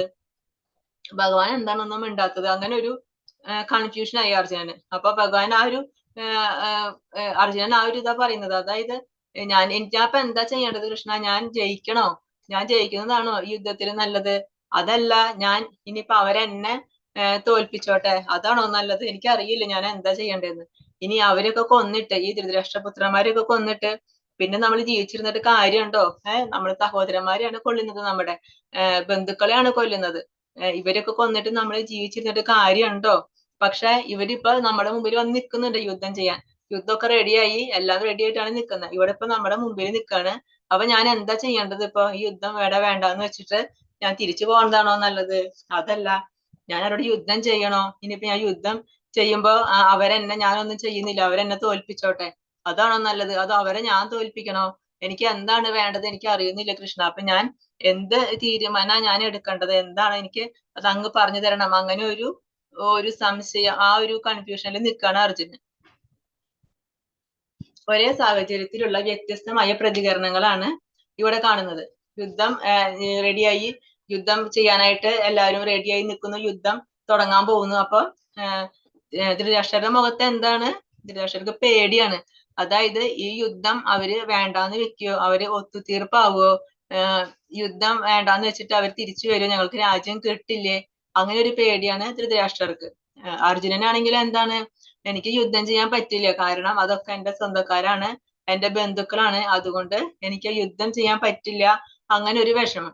ദുര്യോധനനാണെങ്കിലോ ഭയം, പേടി, യുദ്ധത്തില് ഞങ്ങൾ ജയിക്കില്ലേ, ഞങ്ങൾക്ക് ജയിക്കാൻ സാധിക്കില്ലേ, ഈ രാജ്യം ഞങ്ങൾക്ക് സ്വന്തമാക്കാൻ സാധിക്കില്ലേ, അത് അവര് ജയിക്കോ, അങ്ങനെ ഒരു ഭയം. അപ്പൊ 3 പേരും 3 വ്യത്യസ്ത സാഹചര്യങ്ങളിൽ, ഒരേ സാഹചര്യത്തിൽ വ്യത്യസ്ത ഭാവത്തിലാണ്. അഹോ ഭദമഹത് പാപം കർത്തും വ്യവസിധാ വയം യത്രാജ്യസുഖലോപേന ഹന്തും സ്വജനമുദ്യഥാ. കഷ്ടം, എന്തൊരു മഹാപാപത്തിനാണ് നാം ഒരുങ്ങി പുറപ്പെട്ടത്, രാജ്യം നേടി സുഖിക്കാൻ വേണ്ടി സ്വജനങ്ങളെ കൊല്ലുകയോ. അപ്പൊ അർജുനൻ പറയാണ്, നമ്മൾ എന്ത് വലിയ പാപമാണ് ചെയ്യാൻ പോകുന്നത്? ഈ രാജ്യം സ്വന്തമാക്കാനും ഈ സുഖങ്ങളൊക്കെ കിട്ടാൻ വേണ്ടി നമ്മൾ എന്താ ചെയ്യണം? സ്വന്തക്കാരെ, നമ്മുടെ സ്വന്തം ജനങ്ങളെ കൊല്ലാനാണ് നമ്മൾ പോകുന്നത്. നമ്മൾ എന്തൊരു വലിയ പാപത്തിനാണ് കൃഷ്ണ നമ്മൾ ഒരുങ്ങി പുറപ്പെട്ടത്, നമ്മൾ ചെയ്യാൻ പാടുണ്ടോ എന്നാണ് പറയുന്നത്. യതി മാമപ്രതീകാരം അശസ്ത്രം ശസ്ത്രപാണയഃ ധാർത്തരാഷ്ട്രാഹരണേ ഹന്യൂസ് തന്മേ ക്ഷേമതരം ഭവേത്. ധാർത്തരാഷ്ട്രന്മാരോട് പൊരുതുന്നതിൽ ഭേദം നിരായുധനായി പ്രതിരോധത്തിനൊരുങ്ങാതെ നിൽക്കുന്ന എന്നെ അവര് കൊല്ലട്ടെ എന്ന് വെക്കുകയാണ്. അതായത് ഈ ധൃതരാഷ്ട്രപുത്രന്മാരോട് ഞാൻ പൊരുതുന്നതിനേക്കാളും ബെറ്റർ എന്താണ്? ഞാനിവിടെ ഒന്നും ചെയ്യുന്നില്ല, ഞാനിങ്ങനെ വെറുതെ നിൽക്കാം, അവരെന്നെ വേണമെങ്കിൽ വന്ന് കൊല്ലണോട്ടെ, ഇതാണ് നല്ലത്. അല്ലാതെ എനിക്ക് അവരെ കൊല്ലാൻ പറ്റില്ല, അവരെന്റെ സഹോദരങ്ങളായതുകൊണ്ടും എന്റെ ബന്ധുക്കളായതുകൊണ്ടും അവരെ എനിക്ക് കൊല്ലാൻ പറ്റില്ല. പക്ഷെ അവര് വേണമെങ്കിൽ എന്നെ കൊന്നോട്ടെ. സഞ്ജയ ഉവാച ഏവമുക്ത്വാർജുന സാംഖ്യേ രഥോപസ്ഥ ഉഭാവിശത് വിസൃജ്യ സശരം ചാപം ശോകസംവിഘ്നമാനസഃ. സഞ്ജയൻ പറഞ്ഞു, അർജുനൻ രണാങ്കണത്തിൽ വെച്ച് ഇത്രയും പറഞ്ഞിട്ട് വില്ലും ശരങ്ങളും താഴെ ഇട്ട് അത്യന്തം ദുഃഖിതനായി തേരിൽ ഇരിപ്പായി. അപ്പൊ സഞ്ജയൻ പറയുകയാണല്ലേ, ധൃതരാഷ്ട്രരോട് പറഞ്ഞു കൊടുക്കാണ് അവിടെ യുദ്ധകളത്തില് എന്തൊക്കെയാണ് നടക്കുന്നത്, അവിടെ അവരിങ്ങനെ അർജുനൻ ഇങ്ങനെ പറഞ്ഞു, ഇതൊക്കെ പറഞ്ഞു കൊടുക്കാണ് വിവരങ്ങള്. അപ്പൊ ഇതൊക്കെ പറഞ്ഞിട്ട് സഞ്ജയൻ പറയുകയാണ് ധൃതരാഷ്ട്രരുടെ അടുത്ത്, അർജുനൻ ഇത്രയൊക്കെ പറഞ്ഞിട്ട് ആ രണാങ്കണത്തിൽ വെച്ചിട്ട് ഇതെല്ലാം ഇത്രയൊക്കെ പറഞ്ഞു കഴിഞ്ഞിട്ട് ആ തന്റെ കയ്യിലുള്ള വില്ലും ശരങ്ങളും അതൊക്കെ താഴെ ഇട്ടിട്ട് അത്യന്തം ദുഃഖിതനായി തേരിലിരിപ്പായി. എല്ലാം താഴെ ഇട്ടിട്ട് തേരിലിരുന്നു. എനിക്കിനി പറ്റില്ല, യുദ്ധം ചെയ്യാനായിട്ട് പറ്റില്ല, അവരെന്റെ ബന്ധുക്കളാണ്, എന്റെ സഹോദരങ്ങളാണ്, അതുകൊണ്ട് അവരോട് യുദ്ധം ചെയ്യാനായിട്ട് എനിക്ക് സാധിക്കില്ല എന്ന് പറഞ്ഞിട്ട് തളർന്ന ശരീരമൊക്കെ തളർന്നിട്ട് തേരിലിരുന്നു. അപ്പൊ ഈ ഒരു ശ്ലോകത്തോട് കൂടിയിട്ട് ഇന്നത്തെ ഈ 1-ാമത്തെ അധ്യായം ഉപസംഹരിക്കുകയാണ്. ഇതില് അർജുനന്റെ ഭാഗത്ത് ജയം ഉണ്ടായിരിക്കും, അവര് ധർമ്മത്തിന്റെ പക്ഷത്താണ് അല്ലെ, അപ്പൊ അവർക്ക് ജയം ഉണ്ടായിരിക്കും എന്ന് കാണിക്കുന്ന കുറെ സൂചനകളുണ്ട് ഈ അധ്യായത്തില്. അതെന്തൊക്കെയായിരുന്നു? ഒന്ന്, ധർമ്മക്ഷേത്രം, ഈ യുദ്ധം നടക്കുന്ന ആ സ്ഥലം അത് ധർമ്മക്ഷേത്രമാണ്. കുരുക്ഷേത്രം ധർമ്മക്ഷേത്രം എന്നാണ് അറിയപ്പെടുന്നത്. ഈ ധർമ്മക്ഷേത്രത്തില് ധർമ്മം മാത്രമേ വിജയിക്കുള്ളൂ. അപ്പൊ അതുകൊണ്ട് ഈ ധർമ്മം ആരുടെ പക്ഷത്താണ്? അർജുനന്റെ പക്ഷത്താണ്. അപ്പൊ അതുകൊണ്ട് ധർമ്മക്ഷേത്രം ആയതുകൊണ്ട് തീർച്ചയായിട്ടും അവർക്ക് വിചാരിക്കാം ഈ ഇതില് അവര് ജയിക്കും, ധർമ്മം മാത്രമേ വിജയിക്കുള്ളൂ, അതുകൊണ്ട് അതൊരു ലക്ഷണാണ്. പിന്നെ ദിവ്യമായ രഥം, അതായത് അർജുനൻ ഉപയോഗിക്കുന്ന ആ രഥം, അത് അർജുനന് അഗ്നിദേവൻ സമ്മാനിച്ചതാണ്, അത് ദിവ്യമായ രഥാണ്. അപ്പൊ അതും അവർക്കൊരു വിജയത്തിന്റെ സൂചനയാണ്. പിന്നെ കപിധ്വജം, അതായത് അർജുനന്റെ രഥത്തിന്റെ മുകളില് ആ കൊടിക്കൂറയിലുള്ളത് ഹനുമാന്റെ കൊടിക്കൂറയാണ് ഉള്ളത്. അപ്പൊ ഹനുമാൻ ഒരു വാക്ക് കൊടുത്തിട്ടുണ്ട്, ഞാൻ ആ കൊടിക്കൂറയില് അവിടെ ശക്തിയായിട്ട്, അർജുനന് ശക്തിയായിട്ട് ഹനുമാൻ അവിടെ ഉണ്ടായിരിക്കും എന്നൊരു വാക്ക് കൊടുത്തിട്ടുണ്ട്. അപ്പൊ ഹനുമാന്റെ ബലം നമുക്കറിയാം. അപ്പൊ ഹനുമാൻ ഉള്ളിടത്ത് വിജയം മാത്രമേ ഉണ്ടായിരിക്കുള്ളൂ, അതും ഒരു ലക്ഷണാണ്. പിന്നെ ശംഖനാഥം, നമ്മൾ കണ്ടു, അവരുടെ ശംഖ് വിളിച്ചപ്പോ മഹത്തായ ശംഖാണ് അവര് വിളിച്ചത്. ഭഗവാന്റെ ശംഖ്, ഓരോരുത്തരുടെ ശംഖിന്റെ പേര് നമ്മൾ കണ്ടു. അപ്പൊ ആ മഹത്തായ ആ ശംഖാണ് അവര് വിളിച്ചത്. അപ്പൊ അതും ഒരു വിജയലക്ഷണാണ്. പിന്നെ ഗാണ്ഡീവം, അർജുനന്റെ ഗാണ്ഡീവം, അതും അഗ്നിദേവൻ പറഞ്ഞിട്ട് വരുണൻ സമ്മാനം നൽകിയതാണ്. അതും ഒരു ദിവ്യമായ ഗാണ്ഡീവം, അതും ദിവ്യമായതാണ്, അതുകൊണ്ട് അതും ഒരു ഭാഗ്യലക്ഷണാണ്. പിന്നെ ത്യക്തജീവിത, അതായത് ദുര്യോധനന്റെ നാവിൽ നിന്ന് അറിയാതെ വീണുപോയൊരു വാക്കാണ് ത്യക്തജീവിത. എനിക്ക് വേണ്ടി ജീവൻ ഉപേക്ഷിക്കാൻ തയ്യാറായി കുറെ പേര് വന്നിട്ടുണ്ട് എന്ന് നമ്മൾ പറയില്ലേ, അറാൻ പറ്റിപ്പോയി എന്ന് പറഞ്ഞത്, അതുപോലെ ദുര്യോധനന്റെ നാവിൽ നിന്ന് അറിയാതെ അറാൻ പറ്റിപ്പോയ ഒരു വാക്ക് വന്നതാണ്, എനിക്ക് വേണ്ടി മരിക്കാൻ വേണ്ടി അവര് കുറെ പേര് വന്നിട്ടുണ്ടെന്ന്. അപ്പൊ അതും ഇവർക്കൊരു നല്ല ലക്ഷണാണ്. പിന്നെ മോക്ഷദ ഏകാദശി ദിവസമാണ് ഈ യുദ്ധം ആരംഭിച്ചിട്ടുള്ളത്. അപ്പൊ അതും ഒരു ഭാഗ്യലക്ഷണമായിട്ട് നമുക്ക് കാണാം. പിന്നെ ഭാഗ്യലക്ഷ്മി, ലക്ഷ്മി ദേവി എപ്പോഴും എവിടെ ഉണ്ടായിരിക്കുക? ലക്ഷ്മി ദേവി ഭാഗ്യദേവതയാണ്. അപ്പൊ ലക്ഷ്മി ദേവി ഉള്ളിടത്ത് ഭാഗ്യമായിരിക്കും. പക്ഷെ ലക്ഷ്മി ദേവി എപ്പോഴും എവിടെയായിരിക്കും? ഭഗവാന്റെ അടുത്തായിരിക്കും. ഭഗവാൻ എവിടെയുണ്ടോ അവിടെ ലക്ഷ്മി ദേവിയും ഉണ്ടായിരിക്കും. ഭഗവാൻ എവിടെയാണുള്ളത്? ഭഗവാൻ അർജുനന്റെ പക്ഷത്താണുള്ളത്. അപ്പൊ തീർച്ചയായും ഭാഗ്യം അവരുടെ പക്ഷത്തായിരിക്കും. അതും ഒരു ഭാഗ്യം, അവരുടെ വിജയം അവർക്കായിരിക്കും എന്ന് കാണിക്കുന്ന ഒരു ലക്ഷണമാണ്. പിന്നെ ഋഷികേശൻ ആരാണ്? ഭഗവാൻ ശ്രീകൃഷ്ണനാണ് ഋഷികേശൻ. ഋഷികങ്ങൾ, നമ്മുടെ എല്ലാ ഇന്ദ്രിയങ്ങളുടെയും നാഥനാണ് ഋഷികേശൻ, അതായത് ഭഗവാൻ. നമ്മുടെ ഇന്ദ്രിയങ്ങളെ എല്ലാം ഭഗവാൻ കൺട്രോൾ ചെയ്യാൻ കഴിയുന്ന ആളാണ് ഭഗവാൻ. ആ ഭഗവാൻ ആരുടെ കൂടെയുള്ളത്? അർജുനന്റെ കൂടെ. അപ്പൊ അതുകൊണ്ട് അർജുനന് വിജയിക്കാം എന്നുള്ളതിന്റെ അതും ഒരു ലക്ഷണാണ്. അപ്പൊ അങ്ങനെ 9 ലക്ഷണങ്ങളാണ് പറയുന്നത്. ധർമ്മക്ഷേത്രം, ദിവ്യരഥം, കപിധ്വജ, ശംഖനാദം, ഗാണ്ഡീവം, ത്യക്തജീവിത, മോക്ഷദ ഏകാദശി, ഭാഗ്യലക്ഷ്മി, ഋഷികേശൻ. ഭഗവത്ഗീത നൽകുന്ന വിദ്യ. നാം നമ്മുടെ ശരീരം കൊണ്ടല്ല പ്രവർത്തിക്കുന്നത്, വാസ്തവത്തിൽ നമ്മുടെ മനസ്സുകൊണ്ടും ബുദ്ധി കൊണ്ടുമാണ്.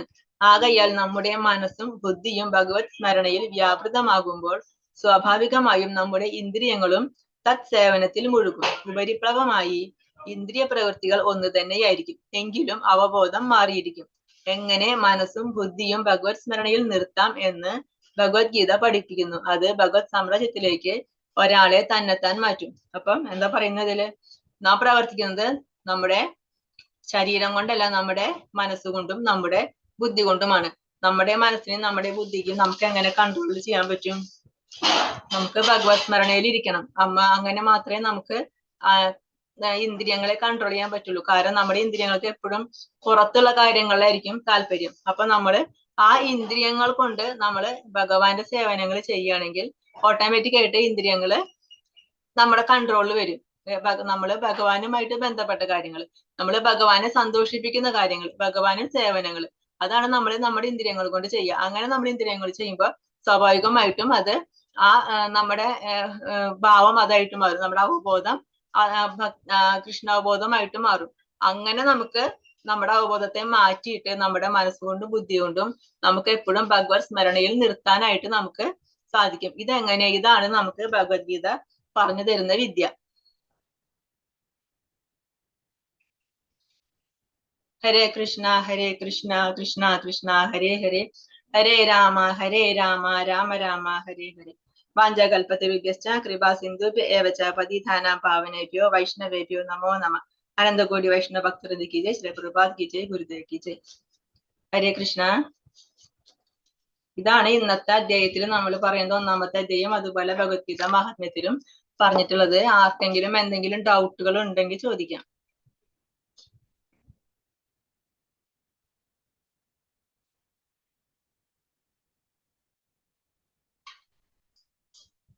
ഹരേ കൃഷ്ണ. മാതാജി, ഒരു ഡൗട്ട് ചോദിച്ചോട്ടെ? പറയും മാതാജി. നമ്മുടെ ഈ ആദ്യത്തെ അധ്യായത്തില് നമ്മളെ എന്തൊക്കെയാണ് ഇതിനകത്തിൽ ഉൾക്കൊള്ളിച്ചിരിക്കുന്നത്? ഒന്ന് ഈശ്വരന്, ജീവാത്മാവ്, കർമ്മം, കാലം, അതുപോലെ പിന്നെ ഭക്തി. അതാണല്ലോ നമ്മുടെ ഈ ഒരു അധ്യായത്തിൽ ഉൾക്കൊള്ളിച്ചിരിക്കുന്നത്. ഈശ്വരൻ, ജീവാത്മാവ്, കാലം, കർമ്മം, പ്രകൃതി. കാലം, കർമ്മം, പ്രകൃതി. അതായത് ഭൗതിക പ്രകൃതി.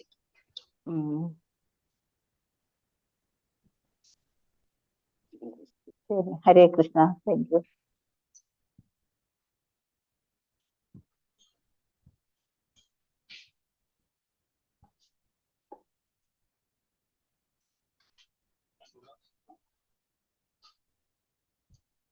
ഹരേ കൃഷ്ണ. വേറെ ആർക്കെങ്കിലും എന്തെങ്കിലും ഡൗട്ട് ഉണ്ടോ?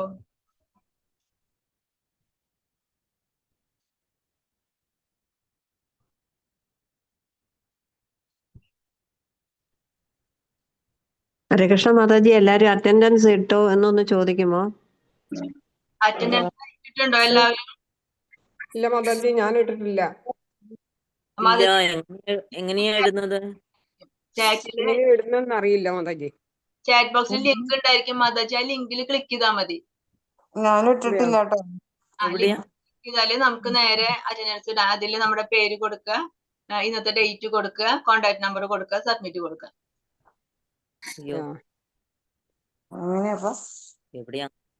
എവിടെയാ മനസ്സിലായില്ല. മാതാജി ചാറ്റ് ബോക്സിൽ. Chat box.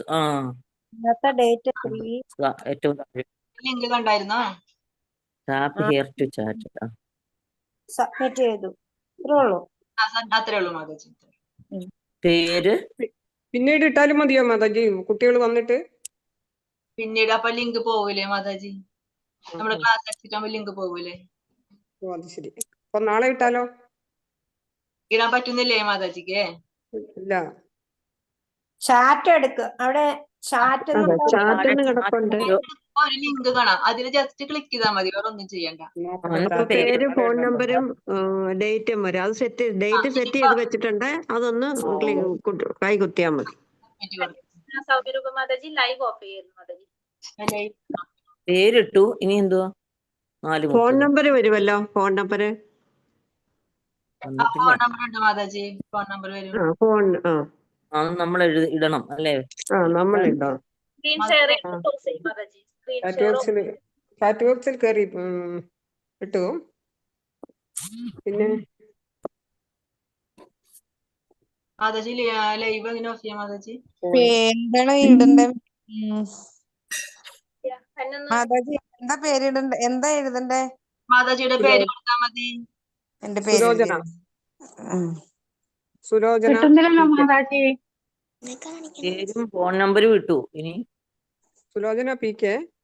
Phone number 9495. Sujatha എഴുതണം. സുജാതി അല്ല, സുലോചന.